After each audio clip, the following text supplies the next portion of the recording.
All right, so what's the title? What's the title of today's class? That's right, daggone it. Today's class is Wakanda to Mount Zion. Y'all get ready for this one. I know you ain't ready for it, but just get ready for it. All right, so radicalism. I want to talk about radicalism just for a moment. Is a change by revolution when you look up the word radicalism. And not a revolution of guns, knives, or vibranium,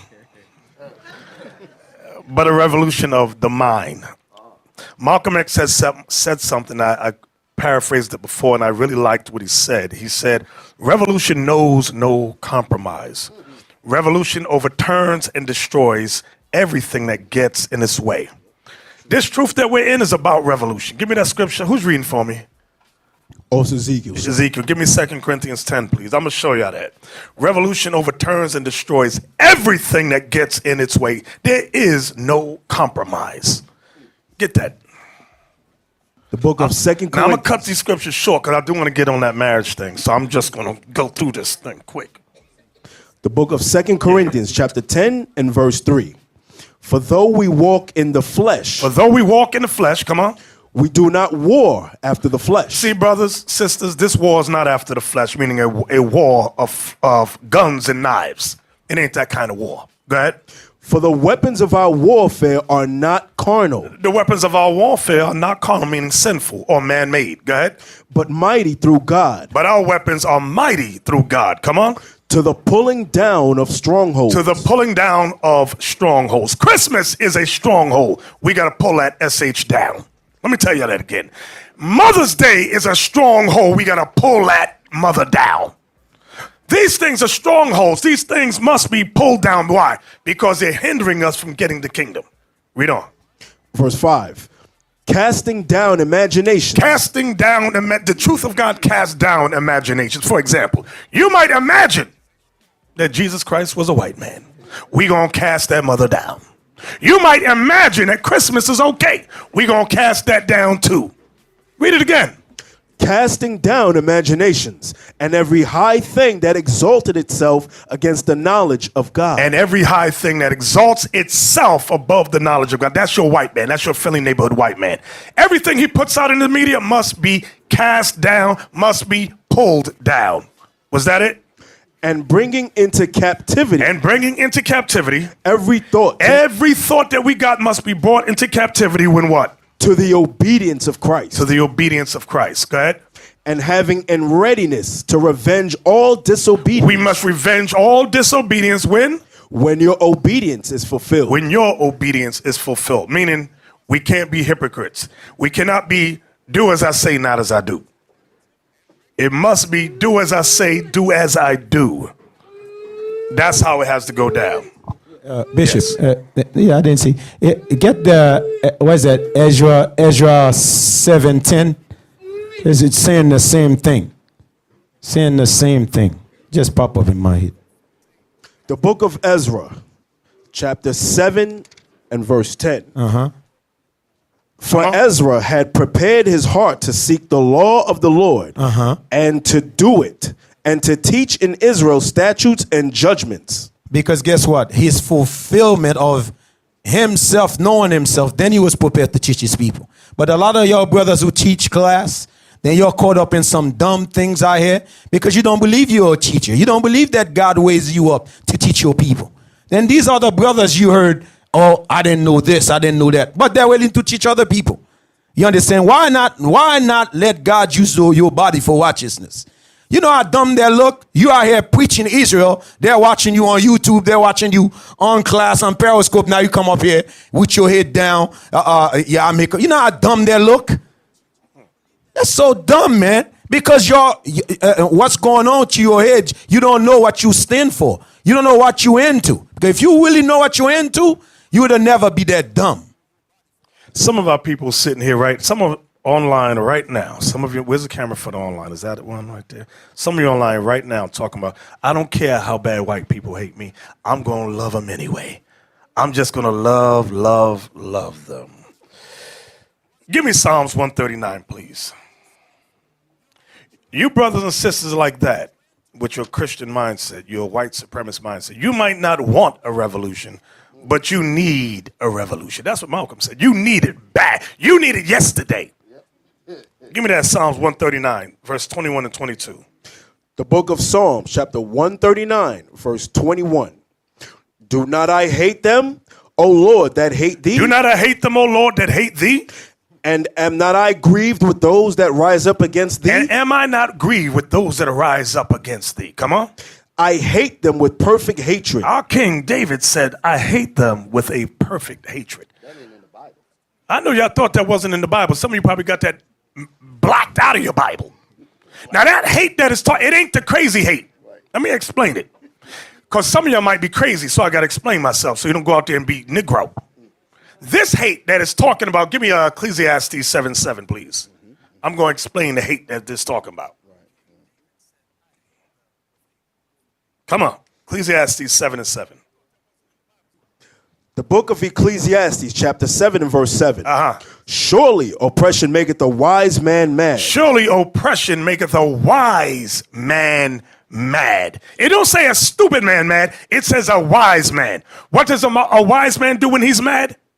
He contemplates, he studies, he gets his thoughts together. He organizes, he builds bridges. Wise men build bridges, but fools build walls. Understand that. So in today's lesson, we're going to explain how we're going to build some bridges with our brothers and sisters. We're going to build some major bridges. From there, give me Jeremiah 29, 4 through 7. I'm going to touch on some history today. The book of Jeremiah, chapter 29, verse 4. Come on. Thus saith the Lord of hosts, the God of Israel, unto all that are carried away captives. We've been carried away captive. We are the descendants of slaves, the diaspora. Go ahead. Whom I have caused to be carried away from Jerusalem unto Babylon. Whom I've caused to carry away from Jerusalem unto Babylon. Go ahead. Build ye houses. The scriptures say, build ye houses. So it's not wrong for you brothers and sisters to want a home, to get a house in the land of your captivity. There's nothing wrong with that. Go ahead. Build ye houses and dwell in them, and plant gardens and eat the fruit of them. Read. Take ye wives and beget sons and daughters. Read. And take wives for your sons, and give your daughters to husbands, that they may bear sons and daughters, that ye may be increased there and not diminished. We don't die, we multiply. Read. And seek the peace of the city. And this is the part I wanted to get to. When it says, and seek, because some of you might get confused. It says, and seek the peace of the city. Go ahead. Whither I have caused you to be carried away captives, and pray unto the Lord for it. So when it says seek the peace of the city, write this down. Romans 13, obey the powers that be. That's all that means. It don't mean, oh, I love you, Mr. White Man. I just love you till the day I die. It ain't talking about that. It's talking about obey the laws of the land. That's all it's saying. And then wherein we dwell, ask the Most High for peace for those areas wherein we dwell. Nobody want Allah Akbar to set off where we live. I know I'll be driving across the bridge praying, Lord, please don't let no terrorists take part now. Wait till I cross the bridge, Lord. Then you could do what you're going to do. But not while I'm on it. Please, Lord, please. So some of you may not want a revolution, but some of us are in desperate need of a revolution, a spiritual revolution. Okay, give me Luke 21. I want to touch on some history because you may be wondering about the title of the class, from Wakanda to Mount Zion. Let's start with Luke 21. Luke 21. And I'm going to answer some questions about why doesn't the white man teach us our proper history? Let me tell you something. Your enemies will never teach you anything that's going to benefit you in case you uprise against them. Understand that. If it's going to benefit you, that you may rise up and be superior to him, he will never teach you these things. And it's mostly women that ask that question. Women and effeminate brothers. But why doesn't the white man teach us our great history? You're an idiot. We're prisoners of war here. And I'm going to explain it historically. Bishop, that's what the problem is. They don't realize that they're prisoners of war. That's number one. Number two, you don't realize that you are enemies to him. He's our enemy. You'll think that you're in the land of, what's going on with this thing? They don't, you know, I said, they don't realize that they're in the land of their enemies. They don't realize that you are an enemy to him. They don't realize that. That's the reason why they make that mistake. So now let's touch on some history. Okay. Give me Luke 21. Do you have from Babylon to Timbuktu? Somebody help him again. Somebody help Officer Isaac. Give him the book from Babylon to Timbuktu. Do I need to get my copy, officer? Yeah. You are not prepared. Somebody help him. Wow. All right. Luke 21. We're going to start at verse 20, Officer Ezekiel. The book of Luke, chapter 21 and verse 20. And when ye shall see Jerusalem compassed with armies, then know that the desolation thereof is nigh. So the armies, in case some of you are new in here, the armies he's making a reference to are the Roman armies. The year he's prophesying about is the year 70 AD. There was a 7-year siege, which ended around 70 AD, our destruction. Read it again. And when ye shall see Jerusalem compassed with armies, then know that the desolation thereof is nigh. Then know that the destruction is near. That's what the word nigh means, near. Read. Then let them which are in Judea flee to the mountains. Now, when it says let them which are in Judea flee to the mountains, it means run deeper into Africa. Write that down. Here's a precept, Matthew 2:13. What the angel instructed our forefather Joseph to do. Matthew 2:13 for you doubting Thomases out there. The book of Matthew, chapter 2 and verse 13. And when they were departed, behold, the angel of the Lord appeareth to Joseph in a dream, saying, Arise, take the young child and his mother, and flee. What's that word? And what? And flee. What? And flee. And what? And flee. And what? And flee. And flee. Where? Into Egypt. Which is deep in Africa. Read. And be thou there until I bring thee word. You know what we fail to realize? We fail to realize that Israel is adjacent. Israel, the land of Israel, is adjacent to the land of Egypt. You can walk from Egypt into Israel. What's the original name of Israel? Canaan. That was the land of Ham. Let me say it again in case you... Ding dong, ding dong. Israel was the land of Ham. Look up, you over here, look up, go to Google. Google it for me. Middle East term. Read that. The term Middle East may have originated in the 1850s in the British India Office. However, it became more widely known when American naval strategist Alfred Thayer Mahan used the term in 1902 to, quote, designate the area between Arabia and India. Now, notice, it became popular in 1902 by the devil Alfred Thayer Mahan to designate the area between, watch this, Arabia and India. Is the land of Israel in Arabia? No. But it falls under the term Middle East. This is why when you say, or you hear people say, Israel is in the Middle East, you think two things, one of two things. You think either A, white man, or B, Arab. That was strategically done so that we would forget that Israel was the land of Canaan, the land of Ham, which is modern day Africa. Everybody understand what I'm saying? Yes, sir. Uh-huh. Okay, from there. Go back to Luke now. So we got to stop using that term, Israel is in the Middle East. No, it's in Africa, the land of Canaan. Northeast Africa, to be exact. Read. The book of Luke, chapter 21 and verse 20. And when ye shall see Jerusalem compassed with armies, then know that the desolation thereof is nigh. Then let them which are in Judea flee to the mountains. So those mountains we fled to was Africa, deeper into. I'll use that term now. Deeper into. Read. And let them which are in the midst of it depart. Run for your lives. Depart out. Read. And let not them that are in the countries enter thereinto. Read. For these be the days of vengeance, that all things which are written may be fulfilled. Now raise your hand if you know the answer to that verse. What was Christ making reference to? For these be the days of vengeance, that all things which are written may be fulfilled. In the back, pen in his hand, last row. Shalom, Bishop. Deuteronomy 28, the curses of the siege. What's your name, brother? Yahushua. Oh, Yahweh Shabbat, thank you. So what is it making reference to? To Deuteronomy 28, chapter 28, the curses of the siege of Jerusalem. Okay, very good. Let's get that. Deuteronomy 28, let's read it kind of quick, Officer Ezekiel. I want 28, verse 49 down to 52. Read that quickly for me. The book of Deuteronomy, chapter 28. Now, I would go a little slower, but I want to get to that marriage thing. I can't let that thing slide.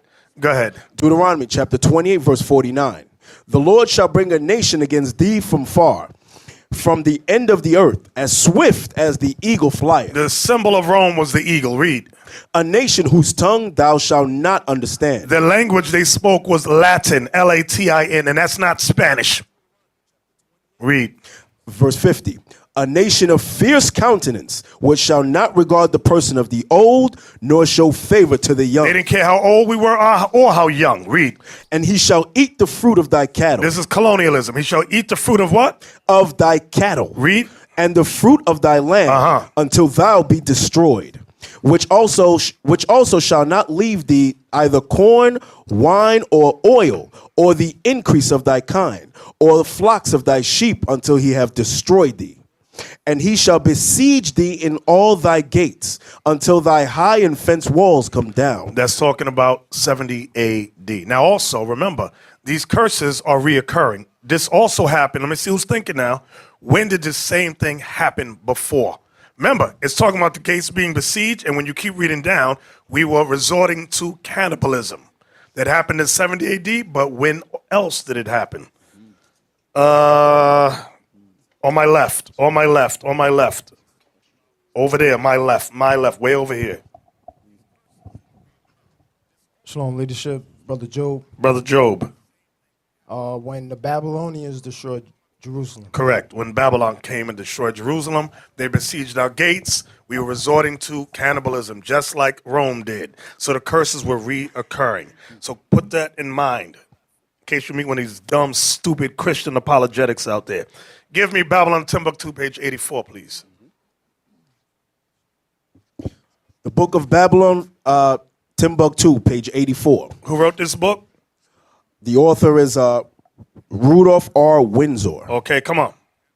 In the year 65 BC, the Roman armies under General Pompey captured Jerusalem. In 70 AD, General Vespasian and his son Titus put an end to the Jewish state with great slaughter. During the period of the military governors of Palestine, many outrages and atrocities were committed against the residue of the people. Come on. During the period of Pompey to Julius, it has been estimated that over 1 million Jews fled into Africa. Over 1 million Jews fled into Africa. That's what you want to keep in mind. When Christ said, when you see Jerusalem come past by armies, flee to the mountains, that's the proof right there. Okay? Now, there's also a movie called Shaka Zulu, where the British, there's a British doctor with a British general, and he asked, who are these people over here? He said, well, let's just say for metaphor's sake that they are the wandering Jews of Africa. They didn't put that in there by accident. It was purposefully put in there. They know black people asleep. Read on. Did you finish that? Come on. Fleeing from Roman persecution and slavery, the slave markets were full of black Jewish slaves. When it says the slave markets were full of black Jewish slaves, that's those that did not obey Christ, that remained behind to fight Rome. We lost the battle.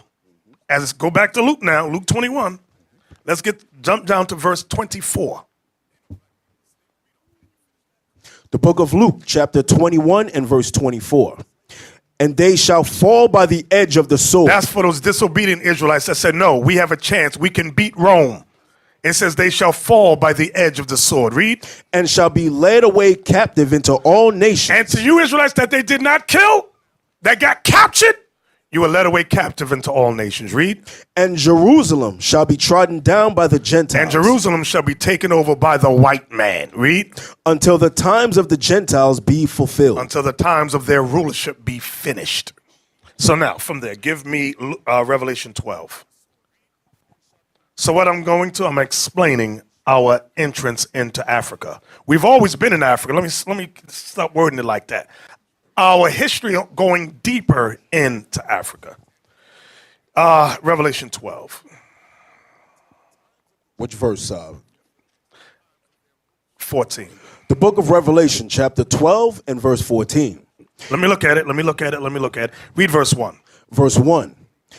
And there appeared a great wonder in heaven, a woman clothed with the sun, and the moon under her feet, and upon her head a crown of 12 stars. So it's clear in this verse, the woman that had a crown of 12 stars represents what, brothers?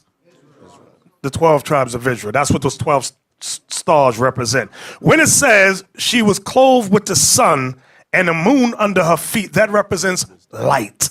What does light represent in the Bible? The law. Proverbs 6, verse 23. Write that down. I'm just rushing through it. Now I want verse 14. Come on. Revelation 12 and verse 14. And to the woman were given 2 wings of a great eagle. This goes back to Luke 21 when Christ said, when you see the armies encompass Jerusalem, run! Run to the mountains, flee to the mountains. Read it again. And to the woman were given 2 wings of a great eagle. We had a great escape. Why? Because Rome was on our heels. Read. That she might fly into the wilderness. Stop right there. That she might fly into the wilderness. That wilderness is the mountains. That's deeper into Africa. I'm going to say it again. That wilderness is Africa, deeper into Africa. Okay, read. Into her place. When it says into her place, that's over here in America. Here's the proof. Give me Hosea 1 and 10 about the place. Here's the proof. I know I'm going kind of quick. I just need y'all to roll with me. The book of Hosea, chapter 1. You might not get it today, but as you meditate and study these scriptures, you're going to get it. It's going to pop in your mind. Go ahead. The book of Hosea, chapter 1 and verse 10. Yet the number of the children of Israel shall be as the sand of the sea, which cannot be measured nor numbered. We are the largest nation on earth. Read. And it shall come to pass that in the place where it was said unto them, that in the place where it was said unto them, read. Ye are not my people. Ye are not my people. There it shall be said unto them, ye are the sons of the living God. Because in this place here in America, it was said we were African Americans. That's what they said. So Judah rose up first. Okay. Then as Judah got the understanding, they started to go out and teach the other tribes. That's what it's talking about. Read on. Verse 11. Then shall the children of Judah and the children of Israel be gathered together and appoint themselves one head. That's Christ. And they shall come up out of the land. And they shall come up out of the land. So now I want to go back to that wilderness, which is, write this down, fleeing to the mountains of Luke 21 is the wilderness we fled in Revelation 12. It's saying the same thing, but it's written as a metaphor. Everybody understand what I'm saying? I need y'all to roll with me. Just roll with me. Guess what we did when we went into Africa? Deeper into Africa. Guess what we did? Not only did we fight, not only did we war, we set up empires and we joined with many of the nations, the tribes that were there. How do I know this? Give me Ezekiel 16 and 3. That should be it. Ezekiel 16 and 3. Yeah. The book of Ezekiel, chapter 16 and verse 3. Let me start at 1 because I might be wrong. Verse Just start 1. at 1.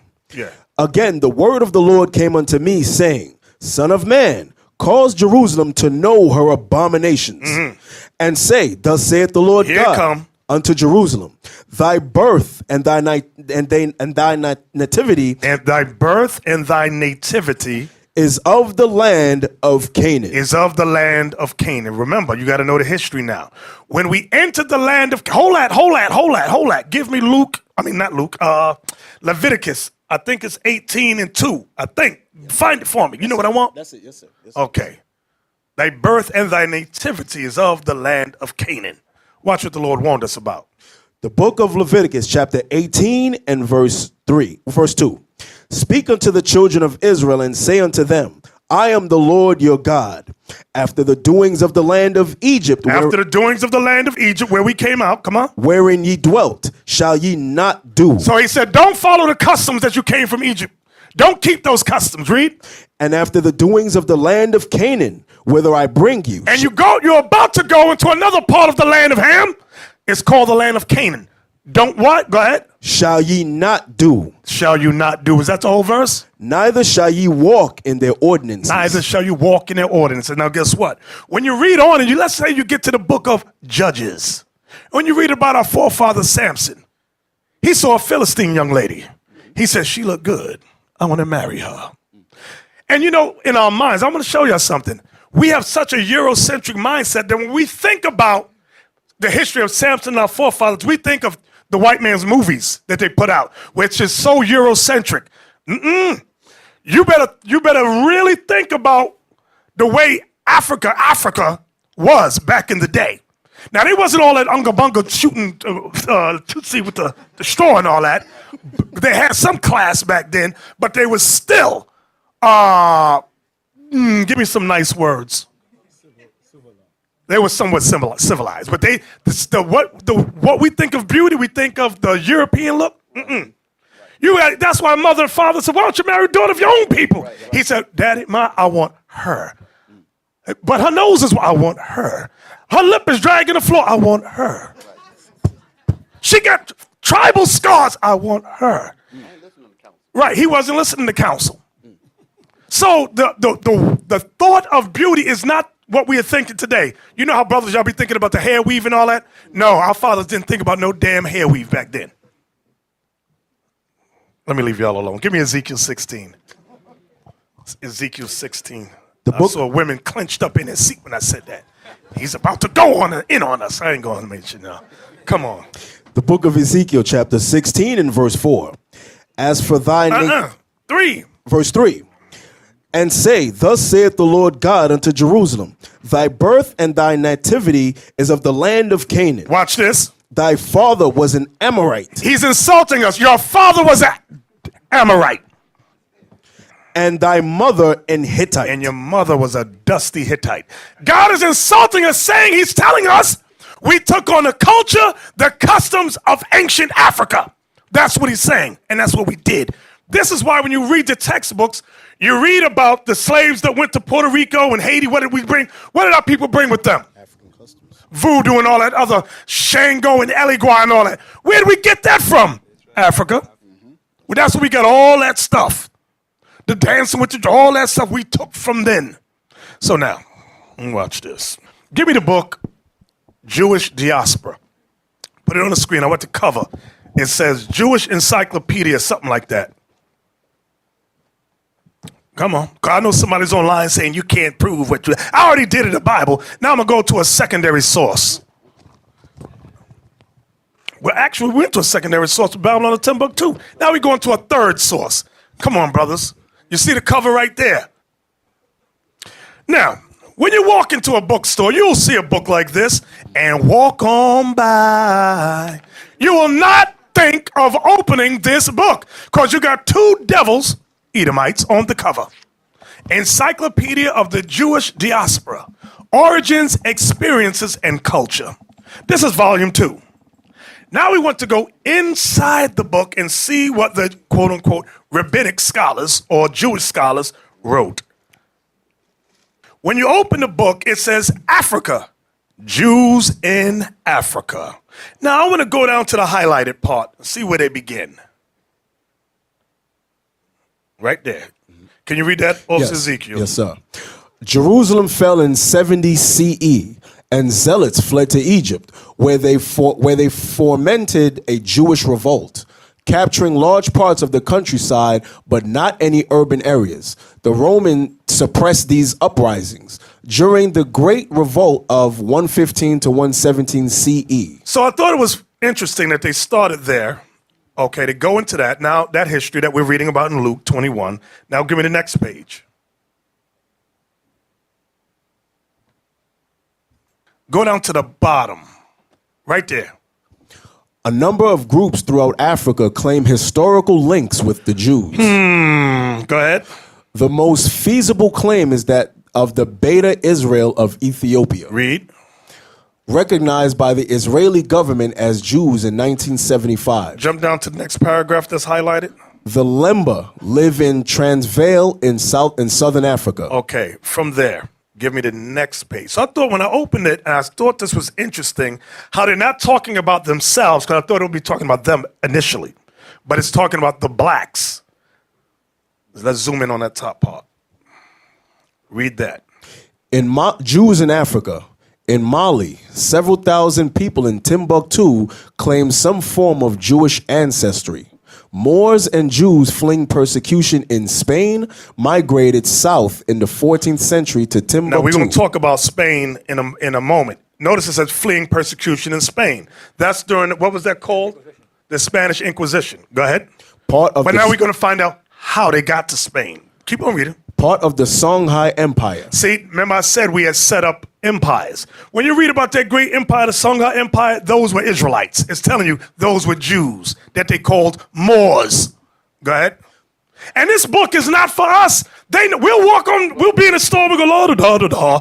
I ain't reading that. This is for their people. Their people read this and they're not telling us nothing. They keep it close to the hip. Read. Askia Muhammad came to power in 1492 and forced Jews to convert to Islam or leave. After this, Judaism became illegal in Mali. So in Mali, Judaism became illegal, letting you know it was there in Mali. Read. In Nigeria, the Igbo may be descended from the southern and westward migrations. It ain't no maybe. They put it in there because they know who they are. That's what I want y'all to see. Go ahead. Of ancient Semitic peoples and later Jewish peoples from the Middle East into West Africa. Read. There are three groups. Beni Gat, said to have descended from the tribe of Gad. That's Gad. Gad. Go ahead. The eighth son of Jacob. Beni Zebulon. Beni means son of. Beni, when you see that word B-N-E-I, that's son of. Go ahead. Beni Zebulon from the tribe of Zebulon, the fifth son of Jacob, and Beni Manasseh. Beni Ephraim are different from other Nigerian Jewish groups as they live among the Yoruba. Go ahead. In Western Ghana, the House of Israel community, Sefwi Wiaswo and Sefwi Sui claim that their Sefwi ancestors are descendants of Jews who migrated south through Ivory Coast. Through Ivory Coast. Go ahead. The presence of Judaism the practice of Judaism in this community is recent and dates from the early 1970s. Okay, go ahead. The Abeyudea, a group founded in 1919, now consists of about 600 Ugandans who practice Judaism in eastern Uganda. We're going to talk about Uganda in a moment. Jump down to the next highlighted part. In Somalia, the Yibir or Hebrew tribe is looked down on as descendants of Israelites. Jump to the next part. A tribe in Rusapi, Zimbabwe claims ancient Jewish tribal connections. Okay, go to the next page now. So all this is their scholars for their people to acknowledge and be aware of. Right, let's go there. Migrations of Jews into West Africa. According to most accounts, the earliest Israeli settlements in Africa were in places such as Egypt, Tunisia, and Ethiopia. Historians believe these settlements may have been in existence as early as the kingdoms of David and Solomon. So be aware of that. So that's why when the angel told Joseph to flee into Egypt, it wasn't just run there. We had sanctuaries there already established. Go ahead. As well as during the Assyrian invasion of northern Israel in 722 BCE, and the Babylonian captivity of Judah in 586 BCE, and in the Punic Carthaginian age. That's during the time of Hannibal. Go ahead. These communities were augmented by subsequent arrivals of Jews after the destruction of the Second Jerusalem Temple in 70 CE. You know what that's saying right there? Where it says these communities were augmented by subsequent arrivals of Jews after the destruction of the Second Jerusalem Temple in 70 AD? 70, AD. AD CE. It's talking about what we read in Luke 21 when Christ said, flee into Egypt, flee to the mountains. That's what they're referring to. Read that part again.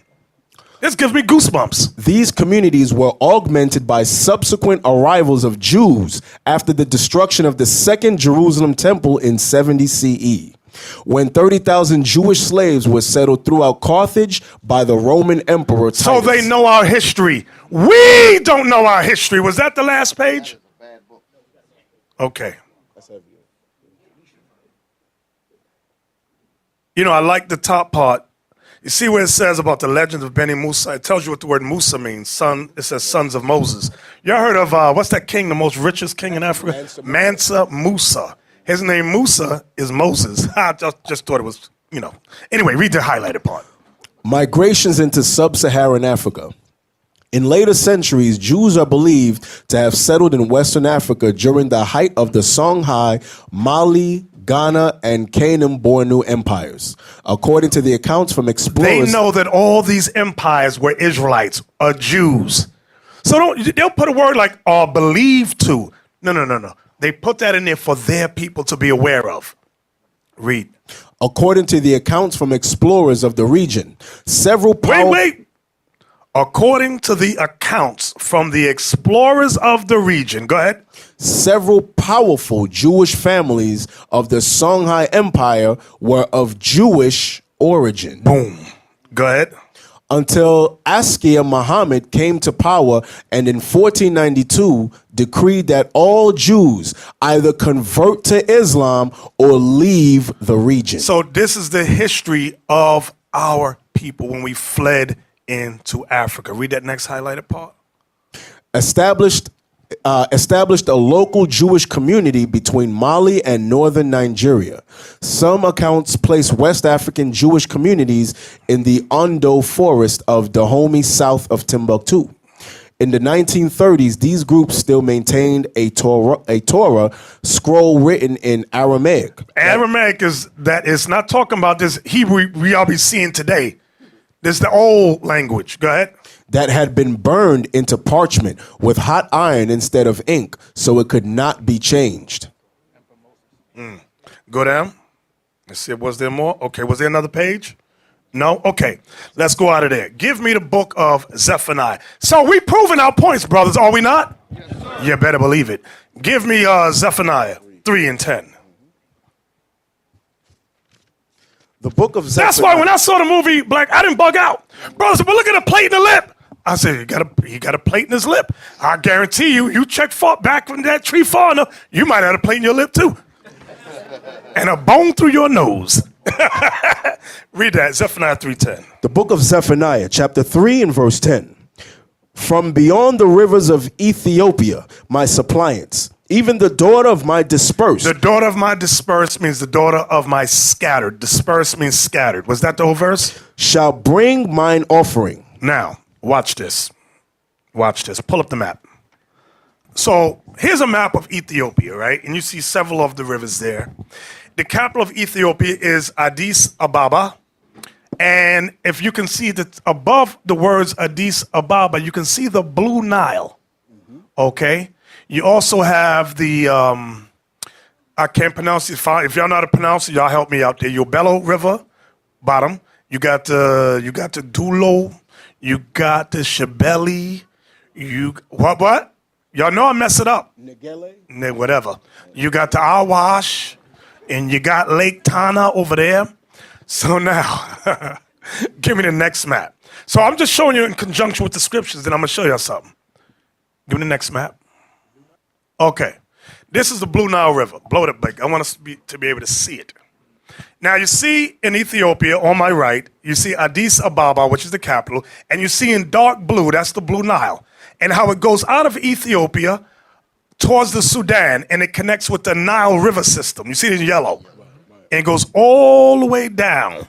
Okay, now what I want to do, Ezekiel, I want you to go to from Babylon. I had to fact check our brother, our dearly beloved brother, Rudolph R. Windsor. I said, let me see if what he's saying is true. Read that, because there are some bones in the book. You got to fact check when you're, all these books ain't 100%. The Bible is 100%. That's the primary source of information. Babylon to Timbuktu, page 79. The book of the book of Babylon to Timbuktu. By the time of the prophet Zephaniah, about 630 BC, Ethiopia and the adjacent lands of Uganda and Kenya were swarming with black Jews. Zephaniah says, 3 verse 10, from beyond the rivers of Ethiopia my suppliants, even the daughter of my dispersed shall bring mine offering. This verse is an indication that the Israelites would be multiplying and making converts among the inhabitants beyond the rivers of Ethiopia. No doubt this prophet had communication with the Jews in this remote area. The rivers of Ethiopia connect with the Nile water system. That's what I was showing you here, how that main river, that blue Nile connects with the yellow, which is the Nile. Go ahead. In the heart of Ethiopia. The Atbara River extends from the highlands of modern Ethiopia to the Nile. The Blue Nile extends from the direction of Addis Ababa in a northwestern direction toward the Nile. Near Uganda and northern Congo is the Bahr el See at the bottom, Ghazal River. at the bottom on the map, you got Uganda, and on my left it says Congo, and on the right it says Kenya. Go ahead, right down there at the bottom. That's what it's talking about. Read. It is 500 miles long. In southwest Sudan, formed by the confluence of Bahr el Arab and Jur rivers in northwest Upper Nile, it flows east to unite at Lake No with the Bahr el Jebel and from the White Nile. These areas are, quote, beyond the rivers of Ethiopia. Moreover, there are any records of oral traditions of the existence of Jewish tribes. I think that's all I wanted. Was that all I wanted? Is that the only highlighted part? Yeah, that's it. Okay. Give me the next map. Let me see something. I gave you another one map. I want to see why I gave it to you. Okay. I want you see the blue Nile above Addis Ababa. And again, you got it connects to the Nile, which goes from, you see Cairo, all through Egypt, it goes through Sudan, it goes down to Uganda, it goes down, you got the Congo on the left, you got Kenya on the right, it goes down to Burundi at the very bottom, and it keeps going down. So the prophecy is, the scriptures is telling us where the Israelites would be. Now, go back to Zephaniah. I'm going to show you this because you might be thinking, well, maybe it was for back then, but it's not current for today. Let's see.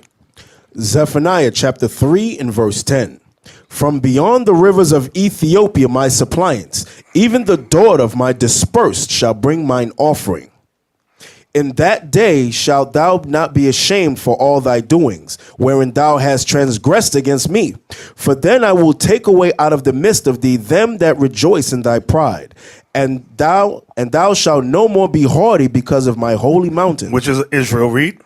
I will also leave in the midst of thee an afflicted and poor people. And that's how they are, afflicted and poor over there. Go ahead. And they shall trust in the name of the Lord. And they shall trust in the name of the Lord. Read, watch this. The remnant of Israel shall not do iniquity. It's telling you the remnant of Israel is right there. Keep reading. Nor speak lies, neither shall a deceitful tongue be found in their mouth. Watch this. For they shall feed and lie down, and none shall make them afraid. So is that in the past or is that now? That's now. When it says, and they shall feed and lie down, and none shall make them afraid. That's going into the coming kingdom. Because right now they're under fear. So we're reading prophetically locations of where the Israelites are. So we got to get out, and guess what? A lot of them have never been mixed with nothing. So they got, their look is not like, we got the high yellow looks and all that. They don't got that. They ain't been Americanized. Right. No, they don't got a Jerry curl. They ain't got none of that. No perm. They might be unga bunga and all of that stuff. Blue, black. Yeah, exactly. You making jokes. Give me Zechariah chapter 8, verse 7 and 8. Zechariah chapter 8. The book of And I want the next map.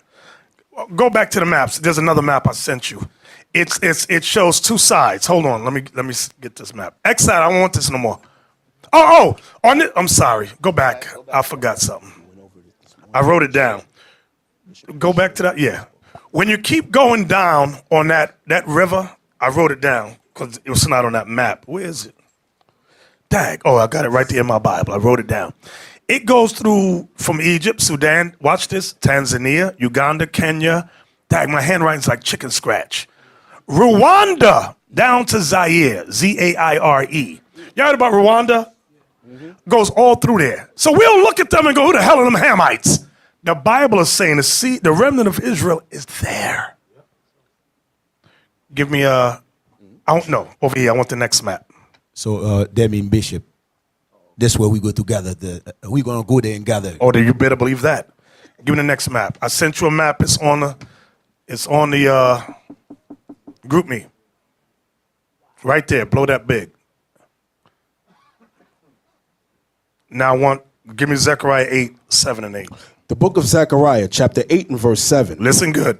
Thus saith the Lord of hosts, behold, I will save my people from the east country. I will save my people, not all nations, my people from what? From the east country. The east country is Africa.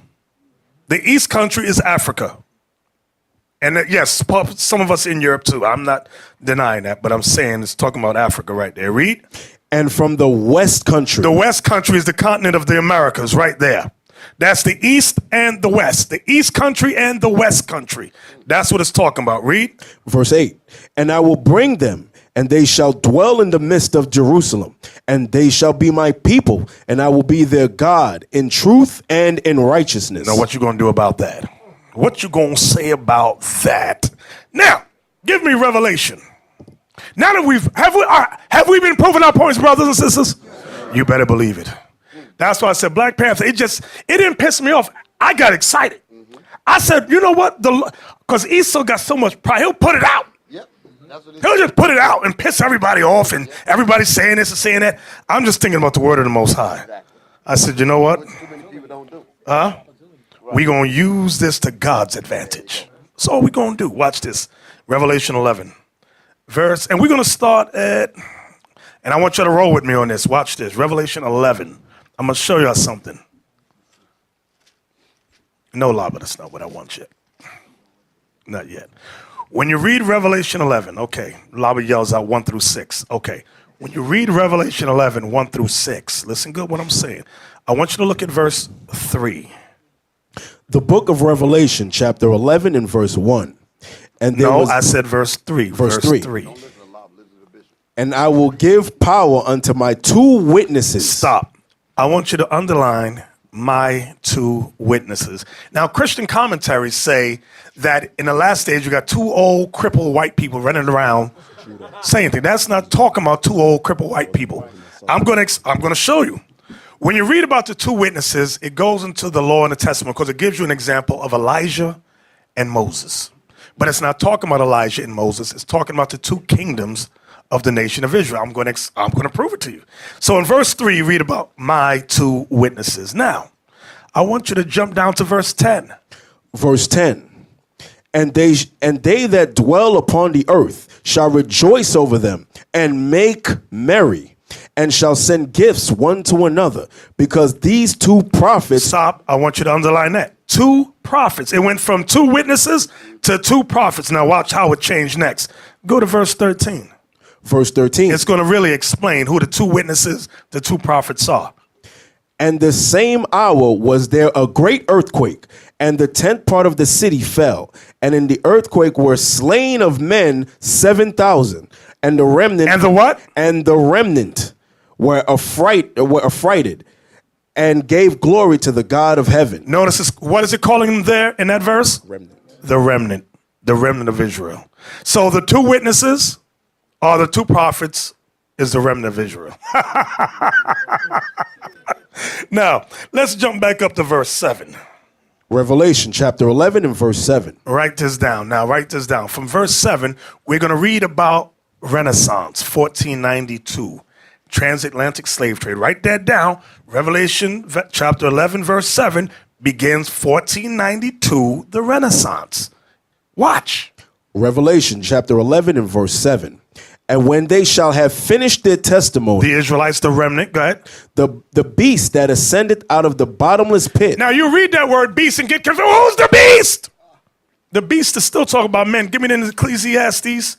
Was it 3 something or 4 something? 3:18.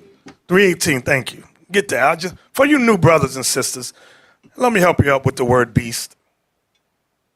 Come on. The book of Ecclesiastes, chapter 3 and verse 18. I said in mine heart concerning the estate of the sons of men, that God might manifest them, and that they might see that they themselves are beasts. So the beasts are the sons of men. So let's go back to Revelation chapter 11 and verse 7 once again.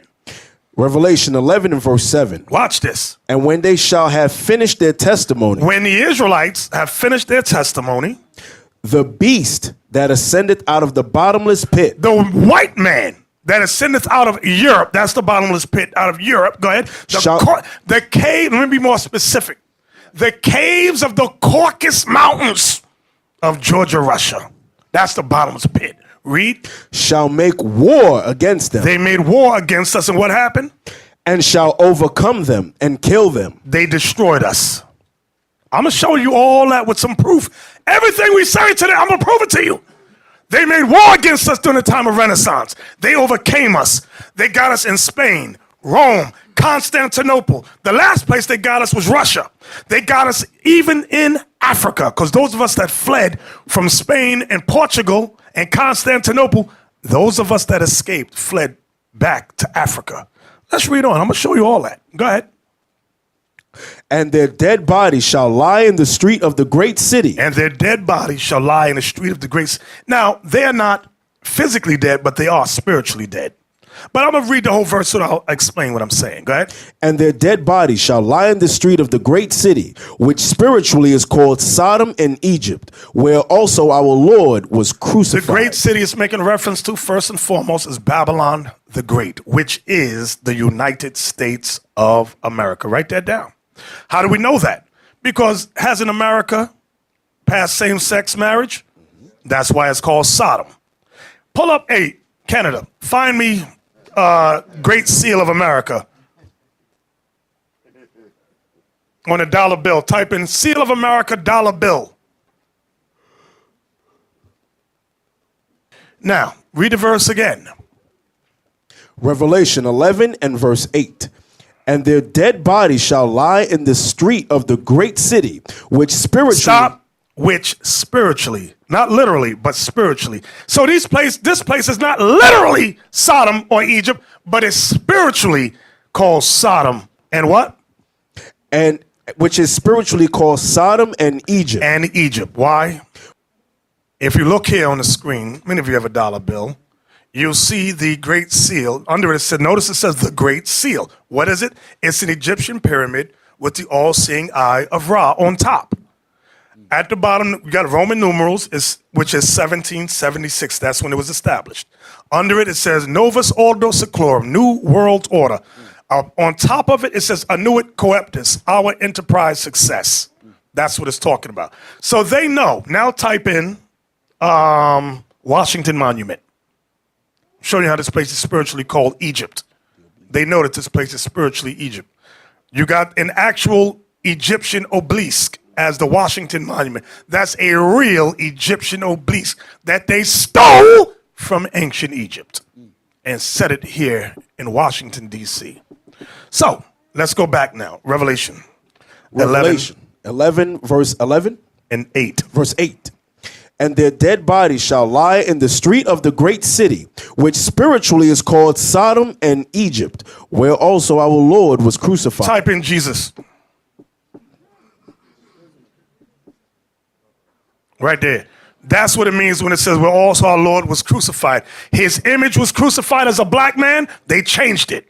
And his teachings have been crucified. His image was crucified and his teachings were crucified. That's what it's making reference to. They changed his whole look, his whole teachings. Okay, get off of that before Ephraim start worshiping. Santa Maria, Jesus Cristo. Where we at now? We're at verse 9. Revelation 11 and verse 9. And they of the people and kindreds and tongues and nations shall see their dead bodies 3 days and a half. 350 years. And shall not suffer their dead bodies to be put in graves. Because we're not physically dead. That's what it means when it says, and shall not suffer their dead bodies to be put in graves. Give me that in Proverbs. You know what I want? Yes, sir. Is it 21? Where is it? You know what I want? Yes, sir. They that wander out of the... Way of the understanding. Yeah. Thank you. The book of Proverbs, chapter 21 and verse 16. The man that wandereth out of the way of the understanding shall remain in the congregation of the dead. Now you may ask, but wait a minute. How did we go from being that great nation to becoming wandering out of the way of understanding? Well, it's simple. When they conquered us during the time of slavery, what laws did they set up regarding our education? We could not read or write. They made us base people. That's what they did. Those of us that were kings and rulers, they killed us. The rest, they said, raise these kids up as ignorant children. That's what they did. Okay, let's go back to Revelation. I'm going to prove everything I'm saying. I'm going to just keep saying it. Where are we reading down to? We're going down to 11. Go ahead. Verse 10. And they that dwell upon the earth shall rejoice over them and make merry. They made Christmas celebrations called Merry Christmas. Go ahead. And shall send gifts one to another. They shall send gifts one to another with our sons and our daughters as slaves. Go ahead. Because these two prophets tormented them that dwelt on the earth. Now I want to pause right there. Because these two prophets, read that next line. These two prophets tormented them that dwelt on the earth. Read it again. These two prophets tormented them that dwelt on the earth. One more time. These two prophets tormented them that dwelt on the earth. One more time. These two prophets tormented them that dwelt on the earth. See, we tormented them during the time of the Middle Ages. Jump back up to verse 7. I want y'all to see something. Verse 7. And when they shall have finished their testimony, the beast that ascended out of the bottomless pit shall make war. What's that word? Shall make war. What's that word? Shall make war. We are prisoners of war. This is what the Bible is revealing. Now jump down to what you just read in verse 10. Because these two prophets tormented them that dwelt on the earth. During that time, we tormented them when we ruled. See, you want to know why the white man will not teach? Are you kidding me? You've got to be an idiot to think they're going to teach us that we tormented them and ruled them. Y'all saw the movie Planet of the Apes? There's a scene, I'm talking about the old one, the original. There's a scene where one of the, I think it was an orangutan, whatever, he said, we never meant it to get out that these people at one time ruled us. They kept that thing secret. They said if they know that they ruled us, they will rise up against us. Now, let's get into something. Give me the book. Canada, listen to me. Give me the book Spanish Illumination. This is y'all's favorite book. But I do like this book. Spanish Illumination. Give me the cover. We made some very profound statements. You got some Edomites online probably heckling and laughing. Ha! You niggas never ruled us. Oh, okay. Here's a book put together by John Williams. It's called Early Spanish Manuscript Illumination. That's the cover. Now, it's a strange cover. Now, it'll strike your attention because you see black people on the cover. You see black angels and you see a black Jesus in the middle with black cherubims on either side of him. Hey, I want to see what this book is about. I'm looking at the faces, y'all. You're looking at feet. I'm looking at faces. Let's go inside the book. Okay, this is the same image. This is the same image. Now, I want the next, move that over if you can. Just move it over. And I want the next page with the writing. This is in Spain prior to the Renaissance. Let me say it again. This is in Spain before the Renaissance. Now, this is plate A to plate 8B. Moriola in Job of 945. Christ in majesty. Now, let's read that. Christ, whose darkened flesh tones now give him an almost negroid cast. Stop! Give me the picture. Put the picture back. This is how white people be lying. Zoom in on the one in the middle. Let's zoom in. And almost, no, that's Negro. That's Negro. That ain't no quasi, maybe. See, these are the pictures I like, where it ain't no, no doubt. That's beautiful. Look at the hands. No room for doubt. No, that's black. That's Negro. That's like in the first book I showed you that it said about the Jews in Nigeria. It said they claim to be. That's what they do in their books. But we'll read that and go, oh, maybe that's not true. They're saying they claim, but no, they're saying it for their people. Just like in this book, their people will read this and go, they was ruling in Spain. You and I will read this and go, it says almost Negro, so they're not really black. Maybe there was a fire, and the fire just jumped on their face and their hands and forgot to get on their clothes. And the white The white, look on the side. The flowers on the side. I forgot to get on that. But the fire just jumped in their face, hands, and feet. Okay? Do y'all see that? This is in Spain. Because we ruled Spain. Let me ask somebody. I want y'all to think about this question. Why is it that these books exist?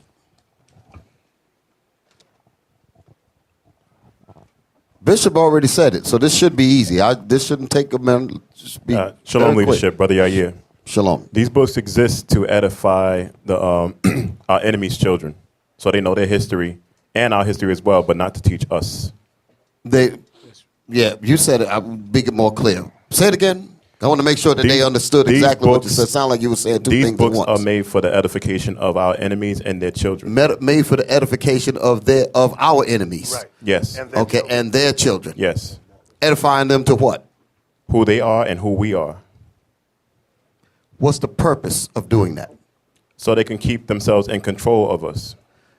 If you have a people in bondage, you have them in captivity, right? Mm-hmm. Just like what you know about any conqueror. Before you go to conquer a people, you have to first find out what united them in the first place. Right. You need to know what unified them. You need to know what their laws are.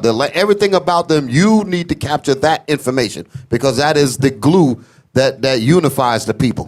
Mm-hmm. So me as a conqueror, me as an enemy, I need to take that and keep that in my pocket. Right. But I'm not going to live forever. I'm going to die, and I want my succeeding generations to know what I know, so I teach them. Right. That's one of the reasons why they had the classrooms segregated, because they wanted to be able to teach their children without you sitting in the same classroom hearing what they're talking about. That's 100%. It ain't got nothing to do with your skin color. They need to talk about you, and they can't talk about you with you being in the room. Exactly.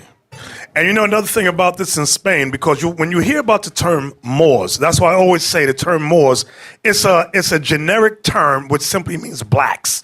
You could have the Muslim, because the Muslims also came in, but in Islam, they have laws not to paint any images.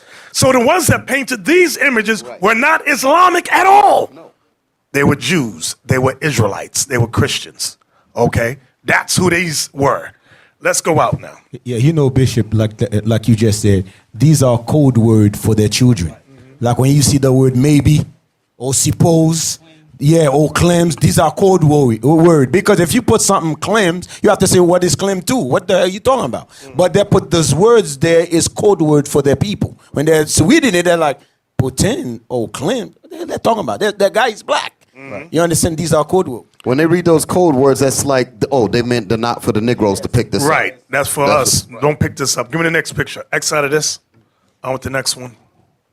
Okay, here's another picture. Now, this is a kind of a quasi picture, but if you zoom in, you can see how some of them got darker hue around the forehead down.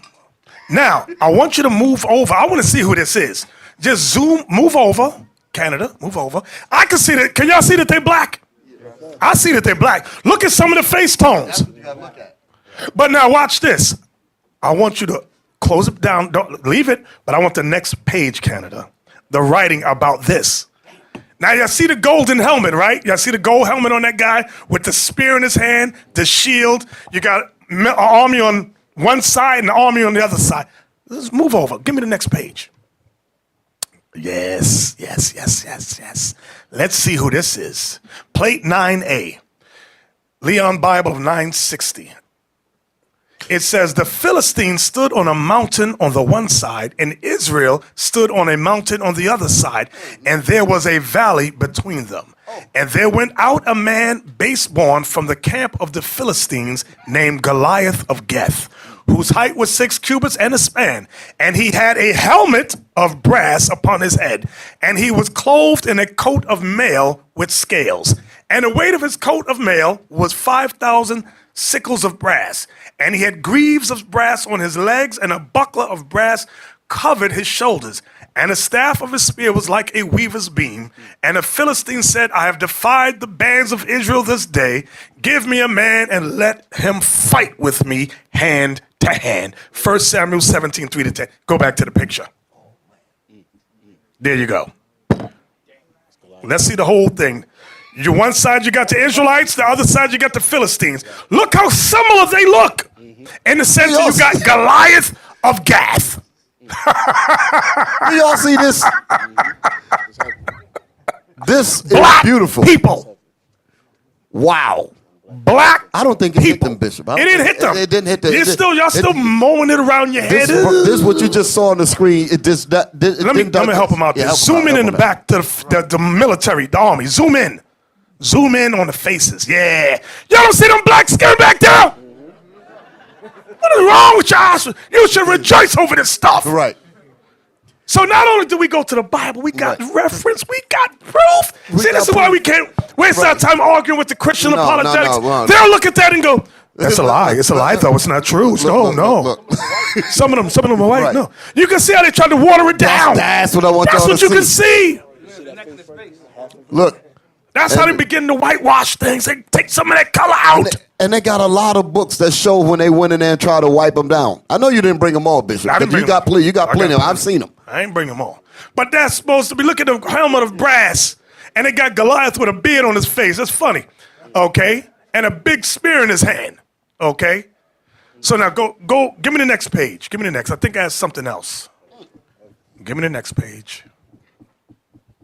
So when the scriptures say we tormented them, we tormented them. Okay, look at this. Let's read this. Zoom in. Let me look at that. Okay, Leon Bible of 960. Leviticus, it says Aaron in the tabernacle. Leviticus is the only book in the 960 Bible to have I forgot to mention this. They found Bibles in Spain with these images painted in the Bibles. Leviticus is the only book in the 960 Bible to have introductory full-page picture. Its subject is the wilderness tabernacle described in Exodus, where Aaron and his sons are to perform priestly functions according to the prescriptions in Leviticus. Aaron is the largest figure, wearing the golden diadem and voluminous priestly garments.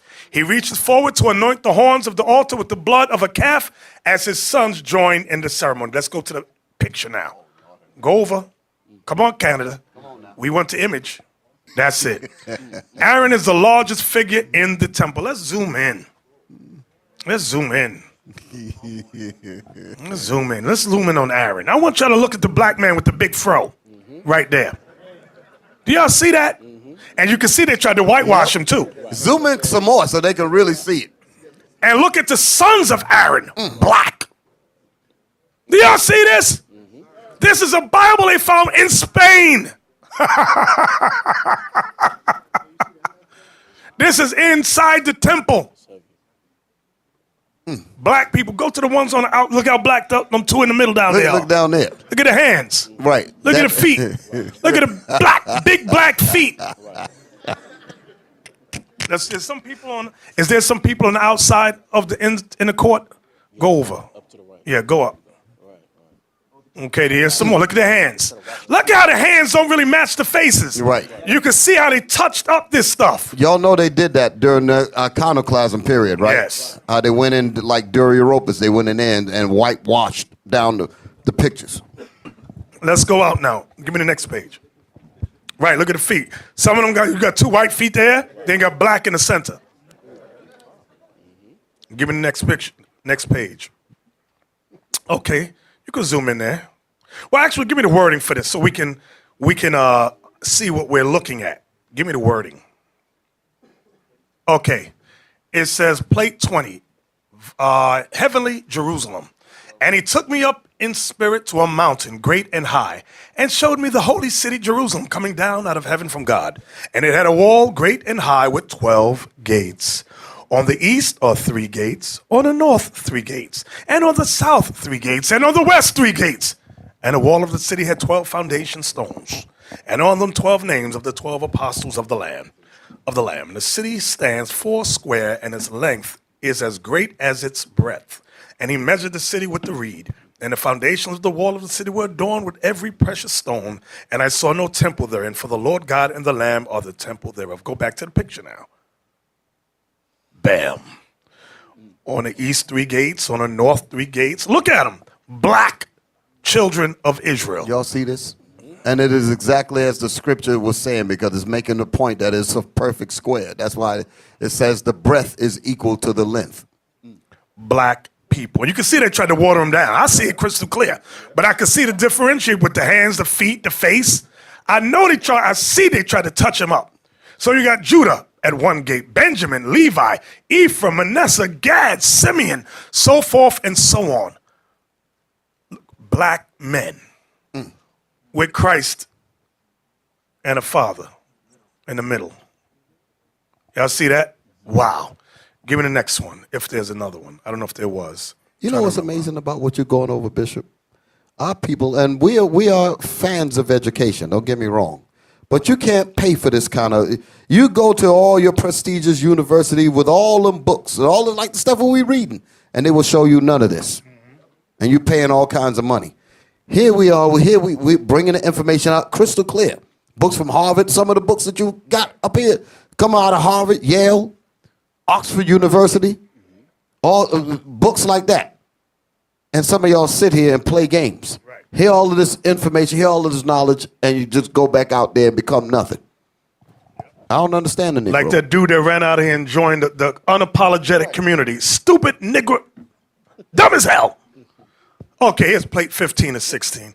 The woman clothed in the sun that we just read about, and the dragon. And the great sign appeared in heaven, a woman clothed in the sun, and the moon was under her feet, and upon her head a crown of 12 stars. And being with child, she cried out in her travail. And behold, a great red dragon having 7 heads and 10 horns. And its tail was dragging along the third part of the stars of heaven. And it dashed them to the earth. And she brought forth a male child, who is to rule all nations, with a rod of iron. And the child was caught up to God and to his throne. Michael and his angels battled with the dragon. The great dragon was cast down, the ancient serpent, he who is called the devil and Satan. Now let's get the image. Let's look at the woman which represents the 12 tribes of Israel on my left. Let's zoom in. You see the dragon with the 7 heads? Let's get the woman which represents Israel. A black woman clothed with the sun and the moon. Is the moon under her feet? Go pull up a little bit. That's the moon under her feet. Black! So what you gonna do about that, my Christian apologetics, you LGBT community? What are you gonna do about that? Look, black angels right there. Look at that. And they're throwing white people in fiery furnace over there on the right. Y'all see that, right? I don't think they got that, Bishop. Look at the so-called white man. Look at them. So, yes, they had the color. That's right. Get the Lord a hand of that thing. That's Christian. Do you see how dangerous this is to your mind for us to know this? Damn, go up. Got the so-called white man right. The angels doing throwing them in. There you go. Look at this. Christ and the angels. Look at that. Christ right there, black man sitting on the throne. Y'all see that? Black. Where was this? Spain. In Spain. In Spain. Look at the color contrast so y'all can understand they're talking about 2 different people. Look at the color contrast of the faces and the bodies of what we're showing you with Christ, the angels. To go back and get the Edomites again. So you can get the instant comparison. Huh? The A-B comparison. Look. Red people. Look at them. That's beautiful. All That's praises. beautiful. Was there more to beautiful. that, Canada? Was there anything else on that book? That was it? Okay, now X out of that. Oh, we ain't finished yet. We're not finished.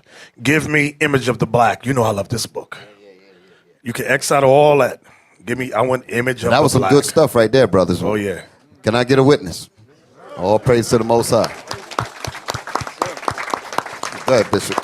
Now watch the price of that book shoot up. Y'all better hurry up and get your copy. I'm telling you. You're going to have X out of this, Canada. have to have a retina scan by the time you go there and get the book next time. That's it. Now this book here. Now, this book, it is hard to get. This is the new edition, but I managed to get the new edition. The image of the black in Western art. Look at the title under it, the subtitle. From the early Christian era to the, what does that next part say? To the age of discovery, from the demonic threat to the incarnation of sainthood. Now, notice who's edited. It's edited by David Byman and Henry Louis Gates Jr. You know, when I was at the school in Rochester or Buffalo, they didn't have the cover. And inside it didn't say Henry Louis Gates Jr. And I kept saying it. So I'm trying, and his name was not there. Wow. So I guess they had the older edition, but on this edition, they got his name there. So, but what I want y'all to see, let's see the face of this guy in armor. Where's that book from, Bishop? Harvard.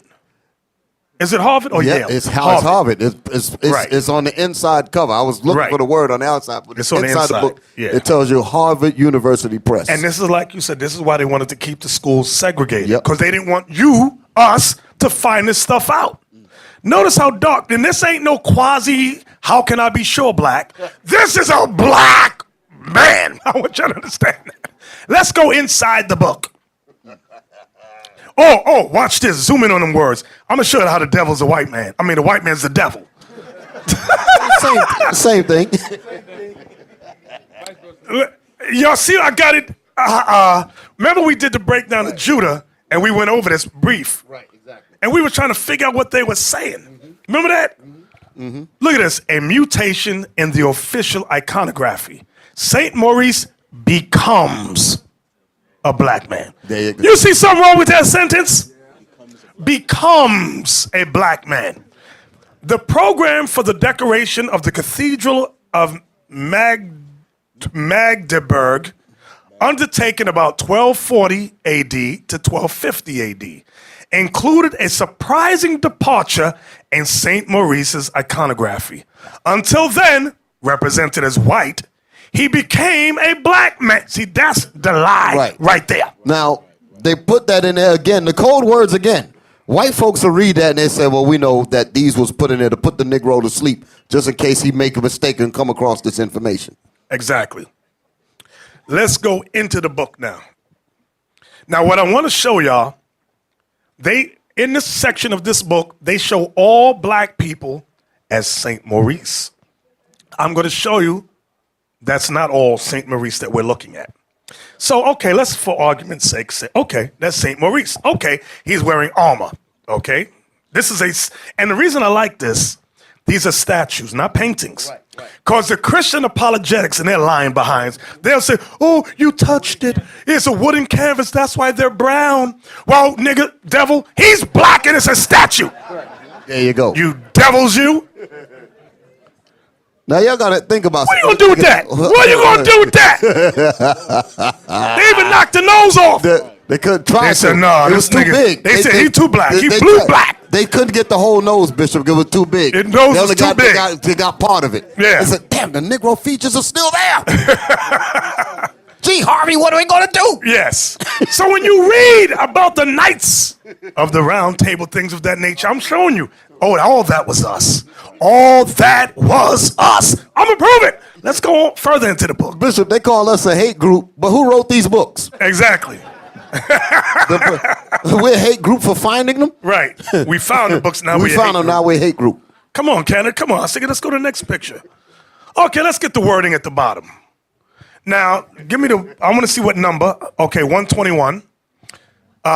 It's the 121 is on my left. It says, St. Maurice detail of a painted panel from the outer right-hand wing of a whatever that word is. This is in Vienna, 1447. Look at the year. 122, which is next to it, St. Maurice, detailed of the painted reverse of the right wing of an altarpiece. Notice the year, 1370 to 1380. I want you to notice the difference in years. One says 1447, the other one says 1370. And they both say they're both St. Maurice. Let's go up. Now, let's look at these for a second. If you know anything about a family crest or a family seal, how do we know, let's say Deacon Yellowstop writes me a letter, I'm in Vienna. How do I know it comes from him?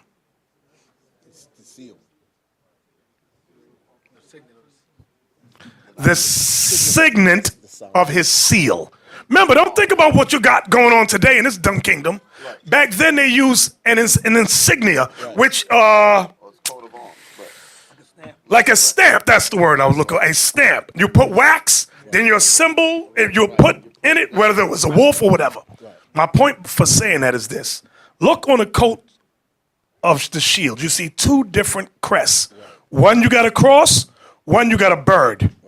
These are not the same people, but the book says they're the same. Your family crest is your family crest. You don't change arbitrarily. I feel like getting a different symbol today. You didn't do that. Not at all. You did not do that. Your family crest was your family crest. Whatever military you belonged to, that was their symbol. You didn't change from Monday to Thursday. I'm going to change my symbol today. That's Negro. But this is what they'll lead you to believe. So these are two different guys here. Black. Are they black brothers? You better believe it. Give me the next page. Yeah, even though their face look totally different. Right. People. And notice they're wearing armor. Right. Armor! We don't know nothing. You think of a man, a knight in shining armor, you think white folks. Oh no. Oh no. How deceived we've become. Next. And the whole idea of saying that they're all the same Maurice was to make you think there was one Negro out that whole region. Exactly. That's the point. Zoom in on the bottom so we get the numbers. I want the numbers at the bottom. Okay, there's 132. It says Saint Maurice. Detail of the left wing of a carved altarpiece, 1450 to 1500. 133. Saint Maurice again. Detail of the left wing of a carved altarpiece, dated 1492. 1492.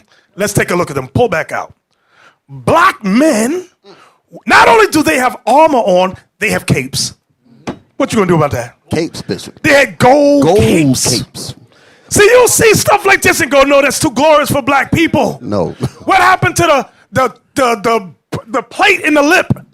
What happened to the bone in the nose? No. Oh, no. Those of us that ventured out and conquered Europe, this is how we got down. We wore armor and we had capes. Right. We was bad to the bone. When we walked through cities, they moved the hell out our way. Now, with this kind of majesty... And they jet black these. This ain't a painting. Right. These are statues. Can y'all dig it? Can you dig it?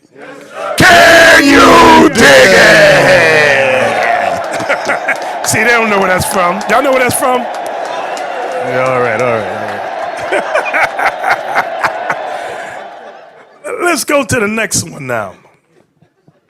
Okay, now here's another one. Okay, you got the black woman with a black baby, bottom left. Look at the nose. You got a black man on my right.